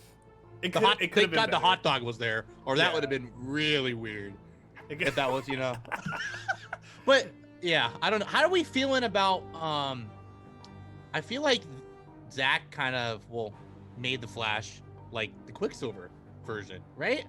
Like the time kind of Flash, which I don't know. I don't remember. I could be wrong. I don't know a whole lot about Flash in the comics or anything. Okay. But I always thought he was just a guy that was just really fast. No. This is a better representation of Barry Allen. Actually, if you watch the CW Barry Allen, that's pretty close too. Okay. Yeah, there's a lot of time and space involved with the Speed Force, which makes sense, right? Yeah. Right. Okay. So I love that. I mean, part it was beautiful. Later on. Yeah. Yeah, I mean, definitely beautiful. I mean, not really complaining, but I just definitely noticed, like, okay, it's definitely like that scene too, the Quicksilver vibes. Yeah. Like from X-Men, but yeah, Flash is very underrated character, and Yeah. dude, Cyborg, yeah. I love how they. Okay, so Cyborg, I love how they fleshed him out. They gave Yes. Cyborg a much bigger role in this movie, and I can see why Ray Fisher, the original actor, was pissed with the Joss Whedon cut because he stars in this one. He gets every bit of his background explained, from the accident that caused him to become a cyborg to his motivations, his relationship with his dad and his mom. There's a lot more in this, and Yes. he went from like with Derek, he went from my with Derek and the Flash. Cyborg went from my least favorite to one of my top. He's not my favorite, but I dude. get him more now, which is I want a movie. yeah. But, you know, I'm actually happy with this. You know, is what I'm that's trying true. to say, That's true. because they flesh out so much of his backstory, and they don't make him just a side character. But Yeah. it's so easy to say that again with 4 hours, Right. the ability to make a 4-hour movie. But yeah, I just want to give props to how well it was shown. Because again, they could have dragged on the wrong parts, but they still managed to tell us, okay, it's not about him being an athlete. It's about him being good. There was a scene that they explained that Cyborg Victor Stone helped one of his classmates by hacking into the school's grade system and giving her a better grade because she's been dealing with the death of family. Aw. So this kid is smart. He's athletic. And a hacker, right? Another frustrating thing I find with DC heroes is like they're these like super like they were born like amazing and they really have to earn it. Right, but right. they kind of made it tolerable because this guy has a heart of gold and he uses what he has for the right reasons. And they have this line that the mom said to the principal where she was like, he did this to help her. Because no one understood, because no one understood what she was going through. What did you do? Yeah. She told this dean or this principal, what did you do to help this kid? And he was Silent. speechless. Yeah, exactly. So stuff like that right. is what I really like, that they were able to add to this. They didn't have to add every single action scene to flesh out the characters. They added stuff like that to make you more sympathetic to the characters and make them understand their motivations. We're dragging on a little bit, so I'm gonna wrap. I'm gonna try and push things along. We had this, Derek. We had enough time throughout this movie, I think, is what we're trying to say, right? We were given so much time. We got Black Suit Superman. We got a look at the Wasteland Nightmare scene with a K, Nightmare, because Bruce Wayne woke up sweating and breathing heavily at what looked like an Injustice multiverse future scenario where apparently Lois died and Superman's gone crazy and with grief. They gave us proper time to enjoy that little epilogue scene with Lex Luthor and Deathstroke. Oh, they were talking about the Joker one. Okay, I going love back his to the laugh. Wasteland scene, we got an amazing interaction between Jared Leto's Joker and Bruce Wayne. Which is surprising. Too, though, like, damn. Because we got the trailer scene where Jared Leto says Like we live in a good society. surprising or just like Good, oh that's surprising. in my opinion. Good and also sad because Yeah. I don't think they're gonna do anything with this. I don't think that's the sad part. This is more we'll like of tackle a that, what Will. if. Yeah, tackle I mean, that. hopefully, like they'll be like, okay, Yeah. we know the fans like this. Let's do it. But let's very prayful and hopeful that this is gonna happen. Yeah, so we'll tackle. I want to tackle that real quick as well in a bit. So we had a scene where it's revealed that the original Batman v Superman shot where there was laughter spray painted all over Robin's costume. That's because Jared Leto's Joker did have a hand in killing a Robin, and that's what's driven Batman to where he was in Batman v Superman. Which also ties into the fact that Batman says, I spent all this time dividing us. It's about time I spent time uniting us. Right. So he says there's a lot of dialogue in this movie that's actually very purposeful. Yeah. And we get that here in this epilogue as well. supposedly there was in the original plans of Zack Snyder, this would have been part of that sequel where there would have been a passing of the cape because Batman in this future timeline couldn't prevent Lois Lane from dying and having this timeline. So they go back in time, very end game, and make it so that Batman is the one that dies and Superman lives and Lois Lane lives. So what would have happened was the son of Clark and Lois would have ended up being named Bruce Kent, and they would have given him access to the Batcave, which is really strange to me. But, you know, we'll see if we end up getting that. So, they gave us time for this.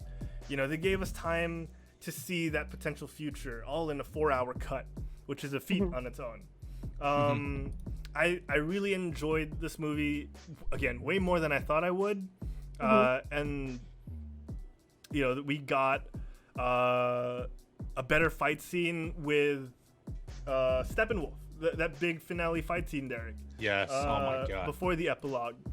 It didn't feel like an Avengers ripoff. Yes. It didn't feel like all these heroes coming together to, you know, to have witty banter. That was part of it, sure. But it had a very different tone. The way DC's way for sure. They definitely put their good twist on it. They dealt with Steppenwolf in their own way, where they showed like, okay, these guys are weak individually. That's cool. And it took Superman coming in to kind of like inspire them to have that little edge over him. I enjoyed it. It really didn't feel like an Avengers ripoff, partially because they took off Steppenwolf's head. Spoiler alert. That's what I was gonna say.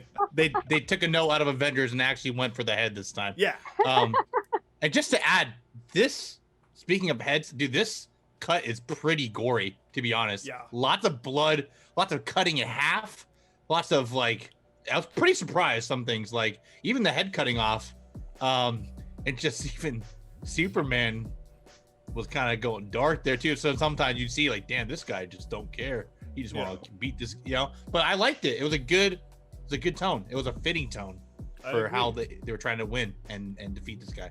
And we've seen Wonder Woman recently, Derek. Wonder Woman 1984. Unfortunately, yes. Did I get that right? 1994. Unfortunately, this Wonder Woman was a much better Wonder Woman. I'm sorry. Yeah, her scenes in this cut alone was like better than the whole movie. She's so badass in this cut, dude. Like, oh my God, dude, I love her in this. She's really good oh my God. Yeah, they extended her like a lot of her scenes too, so you just see a lot more of her going really badass. Yeah. Oh, dude, she's amazing and sexy. The only nitpick I have with Wonder Woman is they kept going. They kept having that Amazon chant in the background. Yeah. They did play her theme song like once, but like I want more. Yeah, they would have done better with the. Right. It would have been better with that, but okay, that's nitpicking because Wonder Woman was much better here than in the previous. I would say she's better here than in her own title movie, actually. Dude, seriously, like she was really you get like a little bit of her story here, so which is nice. You know, she's the one who takes the arrow and goes to the cave and figures out about who Darkseid is and kind of gives that information to the team, which I like too, because the first one was like just her and Bruce, right? Yeah. This one they're all together and they're explaining it like this is what it should have been. And she's not this lovesick puppy that we saw in Wonder Woman 1984. She's a strong, independent woman. Yes. Even in the original Wonder Woman, there were hints of that where she let her feelings for Steve, who she'd known for like 2 weeks. Actually, now that you mention it, it reminds me of WandaVision. A poorly executed WandaVision because she was dealing with her own grief with Steve. Oh yeah, it was poorly. Yeah, you're right. Yes. Yeah, you're right. WandaVision did it well. In that sense, yeah. So this Wonder Woman is strong, and I like that. You know, like she don't need no man. She don't need no man. She has buddies. But she don't need no man. She don't need no man. She don't need it. Yeah.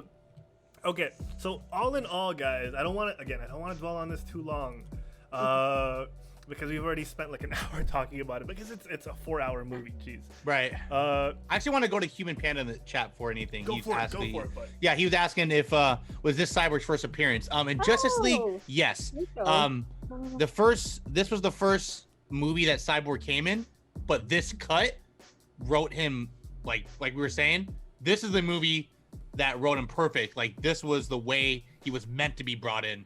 Mm-hmm. Like, oh my god, they did it so bad in the first one. It was just, like I said, it was shoved down our throats. But yeah, Human Panda, that's Harold was saying Cyborg is also was like one of his favorites up there. And same for me. Like, Flash and Cyborg, without those two in this movie, they would have lost. So like, that's a great feeling to know that, you know, they all really do need to come together. So it's a great thing. Also, Nico, what's up, man? Thanks for stopping by. How you doing, dude? Hey, what's up, Nico? Yeah, no, in the original cut, Cyborg and the Flash were very, very underutilized, and that led to very poor reflections on the character. They felt like extras. It really did. It really did. So this one definitely much better. Overall, guys, a much, much better experience, even at a runtime of 4 hours. And I have to emphasize that because, man, it was worth it. And, you know, it's not something that you might sit down for a whole 4 hours and watch. You could take a break, you know, especially during their chapter breaks or when a scene isn't, you know, floating 100%. Your boat as much. And you can pick right back up. It's fine. In the slow-mo scenes, can they like go out, get some chips, and come back? Is it that You'd slow? have enough time because by the time you get back, it's a different slow-mo scene. The Wonder Woman one though, that was fine. Slow her down all you want. Oh my god! When she threw the thing up, I was like, oh yes, she's like reaching, she's reaching for me, Sensei. Dude, she's so like adorable, man. Like, you know the scene when after that happened, she's like, oh, are you okay? Hey, how you doing? I'm like, damn, man. If this girl talked to me in real life, I would just probably lose it. This Sensei though. Dude, I just remembered one of the worst parts of the original cut. Oh, I just remembered one of the worst parts of the original cut is where they have her and Barry tumbling, and then Barry gets stuck in her crotch or her bosom or something. It's so dumb. It was so dumb. And he like zooms up and he's like, oh, sorry. Like, yeah. You don't need that. You don't. The awkward like, oh, you think she'd go for someone like that? That's enough because he's That's enough. That was really good. I like fine. That. Doesn't have to get explicit and weird. Jeez, this kid, he's a kid. He's a kid. Let him be a kid. Okay. On a scale, Derek, let's do this again. This time for Justice League, the Snyder cut. Zack Snyder's Justice League. Second time's the charm. Or is it? On a scale of 1 to 10 mother boxes, what would you give it, Derek? And everyone in the chat. 9. Everyone in the chat. 100%. I'm giving you a 9. Derek, I didn't mean to let me give you the focus. Oh, you're good. You're good. Let me give you the focus here. Give it to me. All right, 1 second. Chat. Your thoughts on the 4-hour cut of Zack Snyder's Justice League. Line again. Let us know in the chat. Let us know in the chat. Better. Derek, what is your rating on a scale of 1 to 10 mother boxes? 9 for me.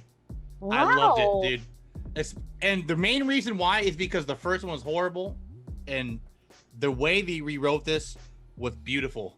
Like I said, for Zack to make me love the Flash, I absolutely hated him in the first one. And he was like that scene when he was like running back time. Oh my god, that was beautiful.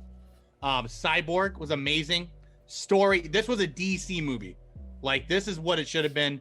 Story heavy. Action was amazing. The characters were actually their characters. Sorry, Joss Whedon Batman, but that was horrible. That was so corny. 9 for me. Excellent. 9 for me. Excellent. I'm seeing a lot of ratings in the chat. Human Panda says 8.5. Mama's Boy says 8. Yes. Francisca says can't grade it yet. Haven't watched it. That's fine, buddy. That's fine. Let's see. Funky says if I watched it. Funky.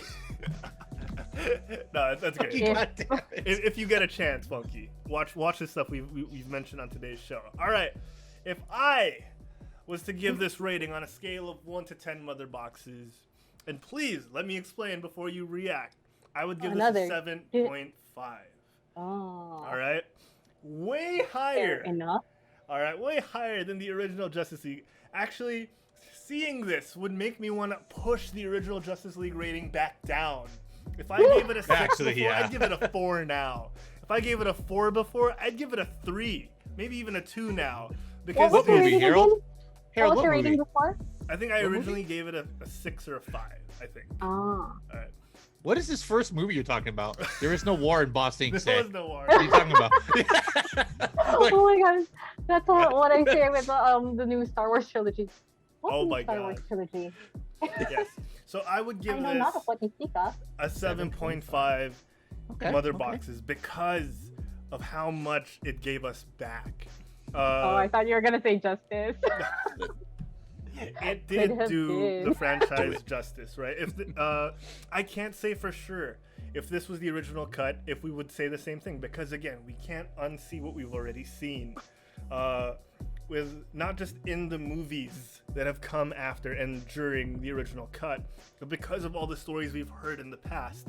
Ray Fisher being very furious with Joss Whedon, Amber Heard being a terrible person, the original plans that would have gone through for this, and now seeing them come to fruition. This version of Zack Snyder's Justice League is far and above the better version. Is it the best Justice League movie ever? No, I can't say that because we've gotten amazing animated movies The animated with the is Justice League. We've seen godly. their story arcs play out in seasons of the Justice League cartoon, unlimited and not unlimited. So we know the potential of these characters, and that's what's preventing me from giving it a higher rating. But is it enjoyable, especially for a 4-hour movie? Hell yes! If you have the time, if you like these characters, there's no reason not to watch it. All right? If you don't have the time, then that's the reason. But that's, break it up. Feel free. But Break I it would up. give this a 7.5, and this is one of the most enjoyable 7.5s I can give. This actually, like I said, pushes back not just the old Justice League movie down the scale, but it pushes all other DC EU movies down the scale. Aquaman is a little less now for me. Shazam isn't as enjoyable for me because I've seen what all these characters can do on screen when they show time. And that's how the Justice League, in my opinion, is best enjoyed. Just like when you see an ensemble like the Avengers. So, with that being said, I'm going to look at the chat one more time. All right, I was gonna say, I think Mama's Boy, I think Harold can answer this better than I can. Go. Because he's giving this an 8 with an asterisk. Okay. Because he said he needs to know if this is Snyder's real version or bits and pieces from the audience reactions. From what I know, he only reshot a little bit, right? And most of this was real, like old stuff. Yeah, but just cut away. He reshot a couple of hours and then picked the best parts of that. In my opinion, Mama's Boy, he took full advantage of the fact that he had hindsight, right? True. He could have had hindsight, and his original vision would have been, still contradictory, and we would have gotten that cut, and we'd still hate this version. We'd still hate what we saw. But because he took full advantage, we enjoyed this. And that's what a director in his position should do. He knows what didn't work. He knows what he could have done better, or in the past what he shot that didn't work, and then he reshot it. If he still stuck to his guns and was like, no, that's not my original vision, even though I know it's better, that would have made a less movie. Or that would have made an experience that was far less. So even if it wasn't what he originally envisioned, I'm okay with it. Well, again, this is just me, by the way. This is just me. Let's not get carried away, people. This is just me. A director that can admit that, okay, maybe I could have done things better and had the chance to do it and did it. Please, a lot of people these days could benefit from admitting their faults and going back in time. George Lucas does it all the time. He made 17,000 versions of Star Wars before we got to the sequel trilogy. And then it wasn't even him that did the sequel trilogy. So, yeah. If you can just hope we get more, right? Yeah. Like, hopefully we get more Zack Snyder stuff because, I mean, he did it well. I'm sure he could have done it 100% better if he had the time. Oh, yeah, but for sure. So, I would love to see more. Okay, Derek, I am so afraid we're going to run out of time. So I want to tackle the second movie in our second showing in our lineup very briefly because it is just the first episode. Let's get our initial thoughts on it, and then we'll go further into it. Should I duck out? Do you want this to? This one isn't done, eh? Because I didn't mind Justice League because it's done, but this is going to be a per episode thing, and I will be binging, so I think I have to. Sam, it is completely up to worries. Yeah, I think I have to. Okay, no problem, Sam. No worries. No worries at all. All right, guys, say your goodbyes to Sam because she'll be ducking out for the rest of the episode as me and Derek tackle Falcon and the Winter Soldier for about 15 minutes after she's gone. Sam, it was great having you. Thank you. Where can people catch you when you're not on the Quit Stalling Geekcast? Well, you can find me on Instagram at sappyfalcon.art, where I feature all my fan art and commissions and all things art related, basically. Oh, nice. And for those who are wondering, that I actually do have pictures of my hair, but it's more on my story, so you can find it there if you're interested. I even have this one wearing the Fire Princess crown from Atlas. The Azula one, yeah. Yeah. So if you guys want to catch that, it's right there. We do. So thank you so much for having me. This has been great, and I miss you all, especially you, chat. We miss you, Sam. We can't wait to see you again, and hopefully it'll be sooner than later.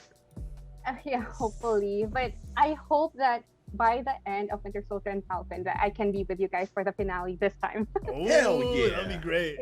Yeah. So I will be binging that, and I'll be messaging you. Excellent. So it's nice to see you guys. So yes, nice to see you too, Sam. Have a good day. Bye. Have a good day. You guys too. Bye. Bye. All right, so Sam is ducking out. Derek. Yes. This time you and I take a shot at the Falcon and the Winter Soldier, baby. Derek, let's do it, baby. Give me your thoughts on this first episode, the premiere episode of the Falcon and the Winter Soldier, buddy. I loved it, man. It was so good.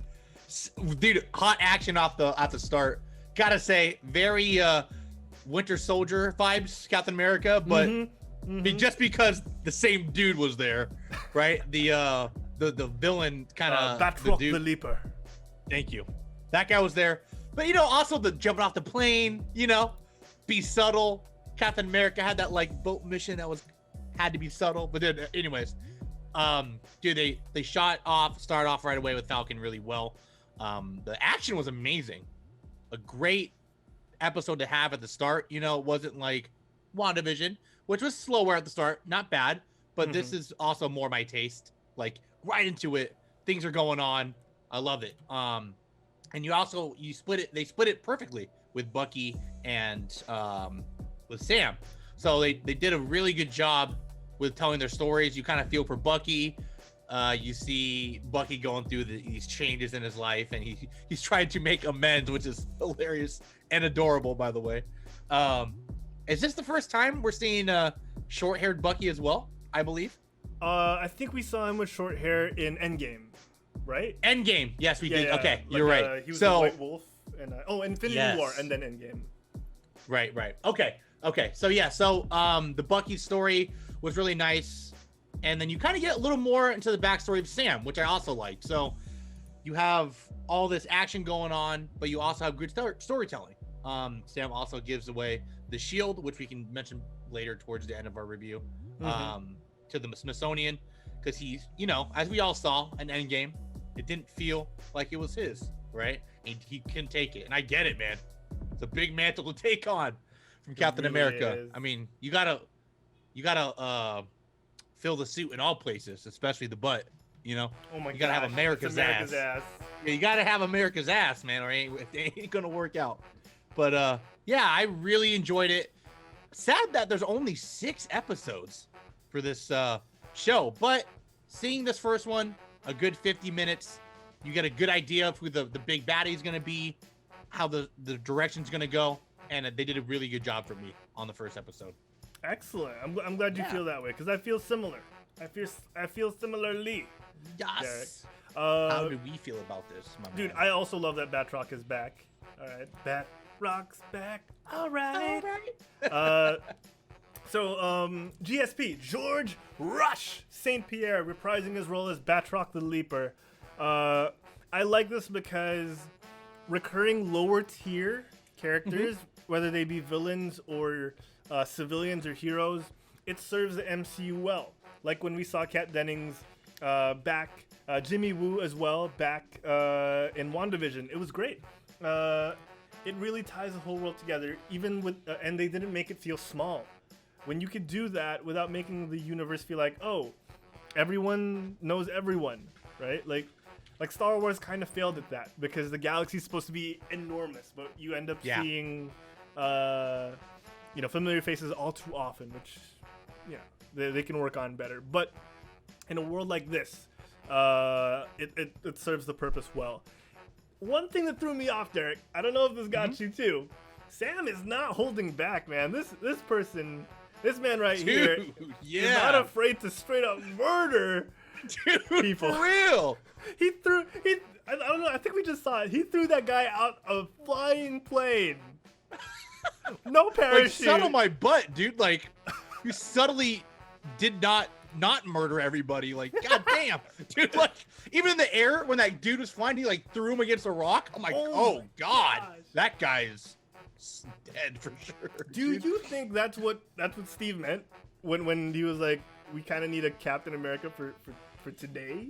Like, kind of like afraid to, very anti-hero kind of vibes, almost a little like bit. Damn, yeah, that was I agree with you though. Very aggressive, Sam. Very aggressive.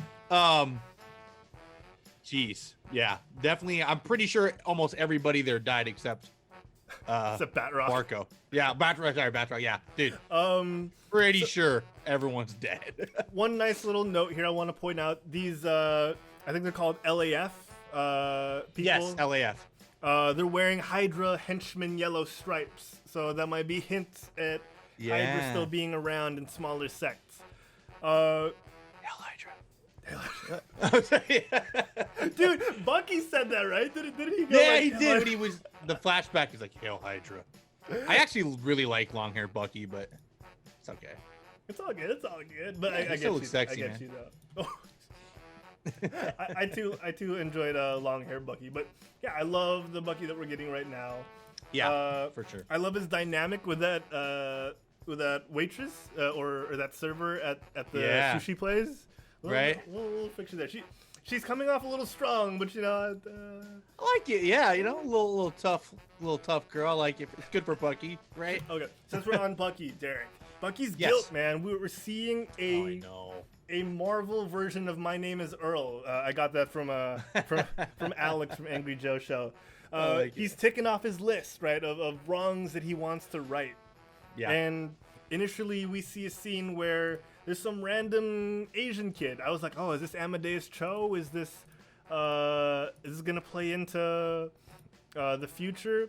And then turns out he's actually, again, spoilers. I don't think we said that earlier. Spoilers. He's actually the son of this old Asian man who happened to just be collateral back from Bucky's Winter Soldier days. And to see Buck's dynamic with this dude is, oh man, Bucky's really trying to make a man. He's trying, man. He's trying. And did you put that together, by the way? Like, a lot of people caught that, like, at this scene right here. I didn't. I'm like, oh, it's just a sad story. And then at the end, you're like, I was like, oh, damn. It's harsh, right? It's pretty harsh.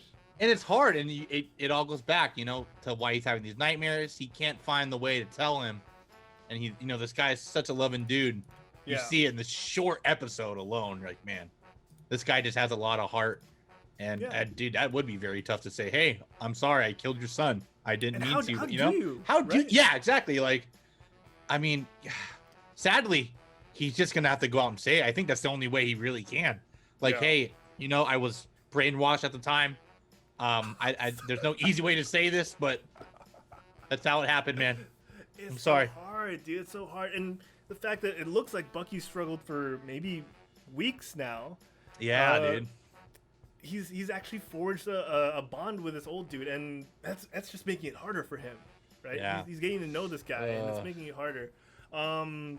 But I like the payoff is going to be interesting because Bucky has this relationship with the guy now. Sam donating his shield to the Smithsonian. That's one of the earlier scenes, and that's what the very first scene was building up to. Okay. We chatted about this briefly earlier, and I thought it had very Watchmen vibes because let me get this scene here. The head of who I think is the head of the Smithsonian says to Sam something like, "You made the right decision," and by that he means in this scene, I think he's saying that Sam made the right decision by giving up the shield. It felt a little racial. It felt like there were racist undertones here, because I don't know if it's because of the world we live in right now or because we've seen something like Watchmen. It's, to me, off the bat, it sounded like, wait a second, that didn't sound right. There was a little connotation there. And turns out later on, we get a white Captain America at the very end, who they're branding as the new Captain America, and that really annoyed me. Yeah. That annoyed everybody. Like, hold up, man. You ain't Steve, first of all. All right? Your outfit, you don't even have an ass. Second of all. Like, come on. Who do you think you are, buddy? Oh, and that little, you gotta love that wink, right? Like, at the end, that little, damn, like, that's so annoying. Get this guy out of here. A lot of people are saying he looks like Casey Neistat from YouTube. He kind of does, dude. Oh my god. The thing I'm happy about is that, at least in the trailers, right, you see Sam and Bucky throwing around the shields. I know they're gonna get it. I just really want it to happen like now. In the trailer, yeah. Right. I think they did that just so people wouldn't be like, wait a second, they gave it to a white dude. I think they made sure we see Sam using it, so we know that he's gonna end up with it. This isn't him actually giving it away, which I think kind of helped. Because I'd be really mad right now if he just gave it away. So yeah, very, very. I have a question for you, Derek. Sam donating his shield because he feels like it doesn't belong to him. At that moment, were you convinced that it doesn't? Like, to you, in that moment, he gives it away, and we hear that little echo of Steve telling him it doesn't. You know, Steve trying to assure him it belongs to Sam, but Sam gives it up. Do you think he's not worthy at that moment? Or do you think that he still is, but maybe he has to come to grips with it? What did you feel? I think out of, okay, so this was exactly what I think. When Sam, of course, like, Sam did the right thing. Sorry if you heard that. My things are making noises here. Oh, no, you're good. Okay, so Sam did the right thing in rejecting it, right? Like, dude, this is, you're literally Captain America. I should not take this. And that's completely normal. But you also have to look at the other side of that. Captain America literally grew up twice. He went back in time and grew old, right? And out of every person he could have gave it to, he chose to give it to Sam and literally said, no, this is yours. It shouldn't feel weird. So I get Falcon, like, not wanting that weight on his shoulders because it's a huge weight, right? Literally, it's Captain America, right?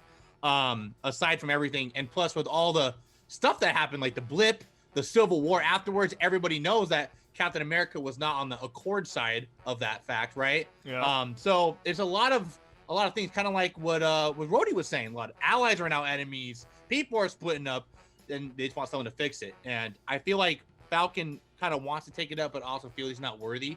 But I also want him to take it up and earn it. Like, you know what? I'm going to take this up and I'm going to prove to you guys that I can do this kind of thing, you know? So you think 'Cause, I mean, is he worthy, definitely but has- he's gotta show people. Yes, he's gonna show them, right? And that's, I mean, if you think about it, that's exactly what Captain America did, right? Yeah. Like, dude, look at the old posters, Captain America. Come on, you can't look at those and not laugh. Like, I want you to join, right? And you know, he looks funny, but then Captain America, the reason why he's such a symbol is because he literally proved it to the world. Yeah. And I feel like that's Falcon's next step, or at least trying to step that way, and possibly with the help of Bucky. I think that'd be awesome. It's great to see. So yeah, how about you, man? Do you feel like that was his the rightful passing of the mantle to Falcon? At the moment, yes, especially during Endgame, right? I was like, yes, this is it. It's your time to shine in a world that might not accept you right away. But the fact that in the opening moments or midway through, we see him give up, I was like, wait, is he the right guy for this? If he can't even step up to the challenge, you could have your doubts, but sometimes you got to be able to step up to the challenge.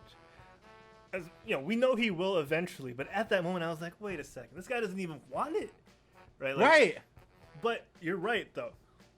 Sometimes someone has to have greatness thrust upon them, and he's got to earn it, and he's got to come around to it sometimes. So, yeah, I'm excited to see how this plays out, because it was brought up to me recently.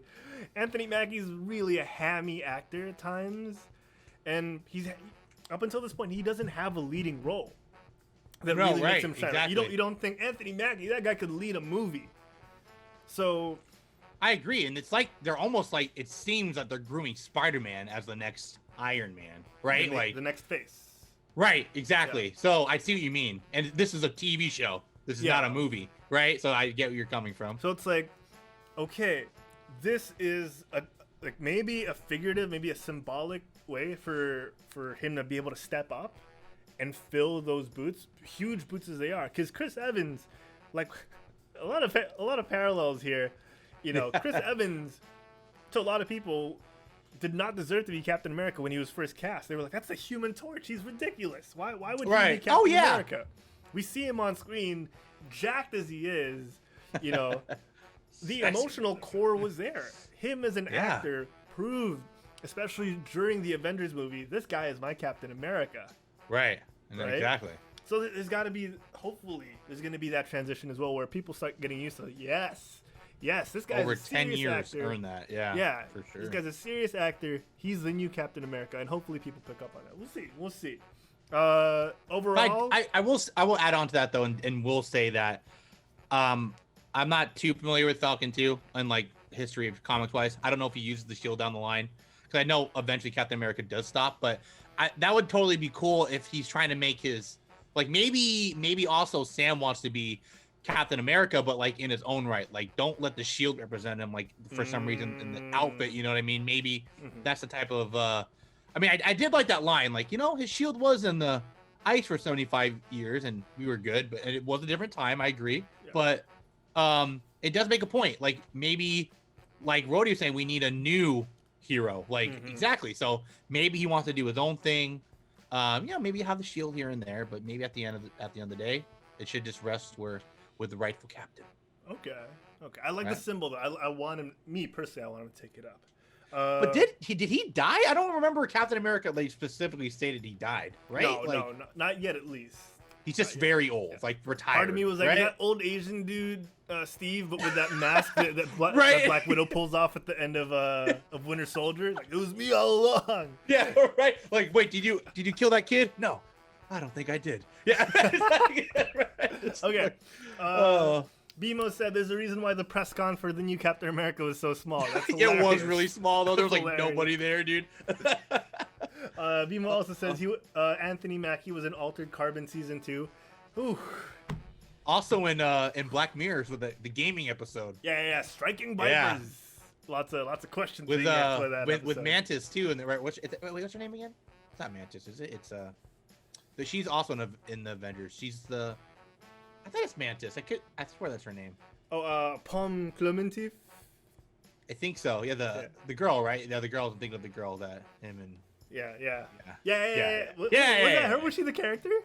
Yeah, she was her. It was the girl who plays the I just forget her name. I thought it was Mantis, but you know the girl who will touch people and she'll feel. Yeah. Oh yeah, that is her. Yeah, it's her in there. So her and Anthony Mackie are both in there. And the dude was freaking Zack from Power Rangers. Yep. Okay. Yep. So yeah. But yeah, that was a very interesting episode. Yeah. But yeah. And we're getting hints at so we got the Flag Smashers in this episode. Yes. Which is a hint at the Flag Smasher, who is there we go. Who is an actual villain in the Marvel comics. So we're getting hints at him or her from what I've seen in the trailers. Also, what I heard is like the Flag Smasher doesn't have usually super strength, so they're twisting this one a little bit. From what I thought I saw like the director saying that they were changing I almost said Flag Smasher in a way to kind of shock the audience, like, oh, we're gonna do something you guys never seen, you're not gonna see it coming. So it's kind of cool though. Okay. And obviously on his list, you saw Zemo's name on Bucky's list there. Ooh, Zemo's name was there. So will he show up later? I don't know. Okay, I'm into this. Yeah, we will see. So there's a lot here, right? There's a lot to unpack, and hopefully we'll see stuff develop over time. One of the things that really caught my attention, aside from Bucky's PTSD therapy from an actual war vet as well, which was really cool, something that actually happens on a day-to-day basis in countries like America, where they have veterans come back. Post-blip life economics. Wow. I didn't think they'd tackle this, because this could be really boring, and in some parts it was, right? Right. Not only is it the fact that the world is reeling from the return of billions of half the population of the entire Earth, we're actually getting a look at the day-to-day life of a hero, and they talk about like, oh, how do you guys make money? How do you guys live from day to day? And he talks about like, yeah, there's a lot of goodwill involved. So it's interesting, right? Because that's always a topic of contention. When you're not a billionaire like Tony Stark or Bruce Wayne, how do you get by? And I think that's even something we'll tackle in something like She-Hulk as a TV series. Makes sense though, right? Like a lot of superheroes in the comics are just in apartments or little houses, just chilling, living normal lives, barely scraping by. And now they don't have Tony, who can actually be their windfall. So there's something there as well. I also just really like the Bucky.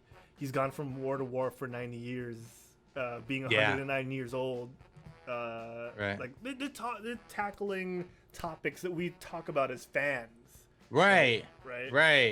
And because they're given they're given time to do it. So I love it. I love every bit of it. Too, man. My only gripe with this episode is, as much action as we get, it still feels kind of slow for a 6-episode series. If they said that they're pacing this like a movie, so if it's 6 episodes and they're pacing this like a movie, this is like the first 30 minutes of a movie. So hopefully it just keeps going. Hopefully we just keep getting good stuff, and it's because it feels like, I don't know if you felt this, Derek. For me, it felt like, all right, here's the start of your movie. End. See you next week. It didn't feel like WandaVision, where it was like, all right, what's gonna happen next week? Right. So I don't know a lot more mystery in Wanda versus here. I mean, you have the Captain America thing. Sure, it was shocking, but is that like you said, definitely the parts of the blip could get boring in between the lines, because obviously you could really go deep into that if you wanted to, and it could go. Yeah, I mean, it is definitely interesting to see though, especially the line mentioned about how some of the blip people would prefer the world the way it used to be. It's like, that's kind of, it's nice, like, but I feel like just mentioning stuff like that is good enough, Yeah. So chat, let us know, what did you think of the first episode of The Falcon and the Winter Soldier? Let us know. First episode for me, Derek. Let's do a very brief, light scale of 1 to 10 shields. Very, very quick. While we wait for the chat, what they thought. On a scale of 1 to 10, how many shields would you give this? I'd give it a 7. I would be the same. Yeah, good 7's fine. Good start. Good 7. Good start. Yeah, good start. Let's see where this goes, because we have hints at stuff in the future, like the Hispanic a guy that Sam interacts with in the army. He supposedly becomes Falcon in the comics. Oh, that's cool. When Sam becomes Captain America. So I want to know, where does that that's go? cool. Where does that go? Yeah. Let's see where that goes. Yeah. All right. So, with all that being said, Derek, I think we've had an amazing Kutztown Geekcast today. We had Sam on earlier. Yes. The return of Sapisado. Yes, that was awesome. That was amazing. We got to talk about the resurgence of the DCEU. Will this lead somewhere? Won't it? I want to get your quick thoughts on that as we wrap things up. Do you think there's a chance that they give Zack Snyder another shot at the trilogy that he was hoping for? I really hope that they will. I would love to think that the fans reacting positively to this is a sign that you guys, you need to get him back. You need to finish this, and hopefully he does. I know he's been through a lot, and I guess the real question is if Zack will really take it up. You know, like after what they did to him, kind of. I know he's been through a lot, man. So especially with the Autumn thing. So that's I really hope. I want to see that story unfold because goddamn, that was interesting, right? Very Injustice vibes and dark, and I love that stuff. So please, I'm hopeful. Are you hopeful as well? I'm assuming. I'm trying not to be because I don't want to get disappointed. But if they do right. it, I'll be happy. Like I want to see where this goes. I guess Flashpoint's their next step, right? Like we'll see what happens there. Yeah, we'll see what happens there. Yeah. Since we're talking about Flashpoint, I really, really hope they fix Barry's running. I know, dude. What is this? I mean, it wasn't as bad on the cut, but you still get it, right? Yeah, it's because they try and minimize how much we see of it. Yeah, I know, man. Like, I don't. Who runs like that? I mean, you can see him like push the air, like Barry. That doesn't do anything. Like if you see, I kind of like at the end though. He did his little like his arms out. It kind of looked like a Naruto run, kind of for a minute. I'm like, oh, he's doing it, dude. But because if you see pro athletes, the way they run, upright body, legs doing all the work. Right. Like the legs doing all the work. And that won't it's just change. a nice just a nice that won't jog, change if Barry. you're going faster. If anything, right. that's more reason to be upright and keep your balance. For real, I agree. Yeah. So there's no. I just realized what it is. He's looking like a figure skater. Competitive figure skater, right? Those speed skaters. That's what it looks like. It is what it looks like. Actually, oh my god. That is actually what it looks like. That is actually crazy. It's like they're gliding on the floor. Yeah.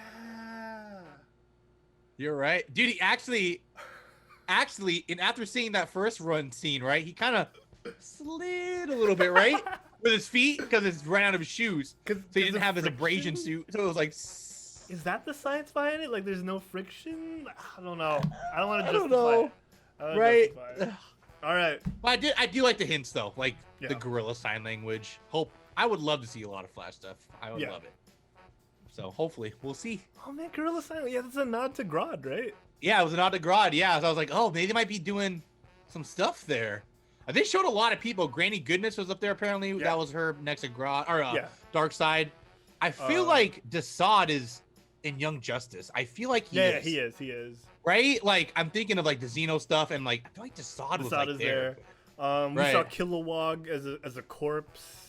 We didn't even talk about Martian Manhunter, dude. Like that was crazy too. Yeah. But I mean, it wasn't a lot to talk about, but yeah. That was hilarious by the way. Okay, let's end it on that. That was hilarious by the way. Like Bruce wakes up from a nightmare. Right. We see Martian Manhunter land and be like, "You guys fought a really tough battle. Good job." Right. I was like, my Bruce, help. Why aren't you like get your bat suit on, dude? You don't even know who this dude is. Like, he just like, can I help you? I'm like, damn, you just let anybody walk up to your house and fly, huh? After you just had an invasion, like, hey, what's up, man? Like, I mean, I guess theoretically he came down softly, but dude, still, I'd be on edge. Yeah, I'd have a gun at him, right? Like, right. He just was like half awake, like, so, just have a batarang at least. Right, something, dude. I mean, and you weren't even shocked that he mentioned your parents. Like, dude, how does he know that? Right? I'm like, yeah, that's true. I mean, you all know he can read minds and stuff, but that was just pretty crazy. That's very freaky. trustworthy, Bruce. Yeah.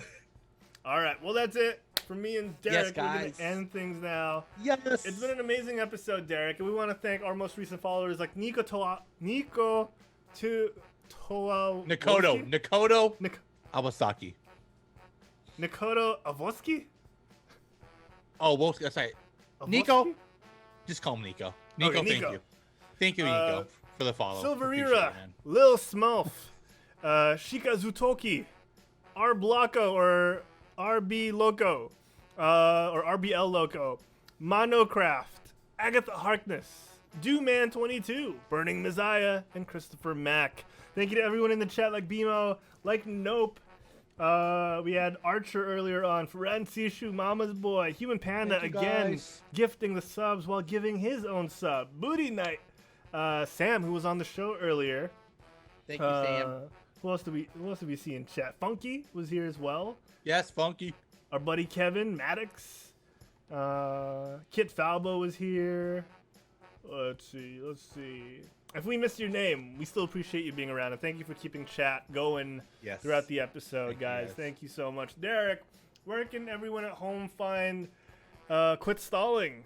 Outside You guys- more Yeah. Quit Stalling. More Quit Stalling. You guys can check out our Twitter and Facebook. That is Quit Stalling Us.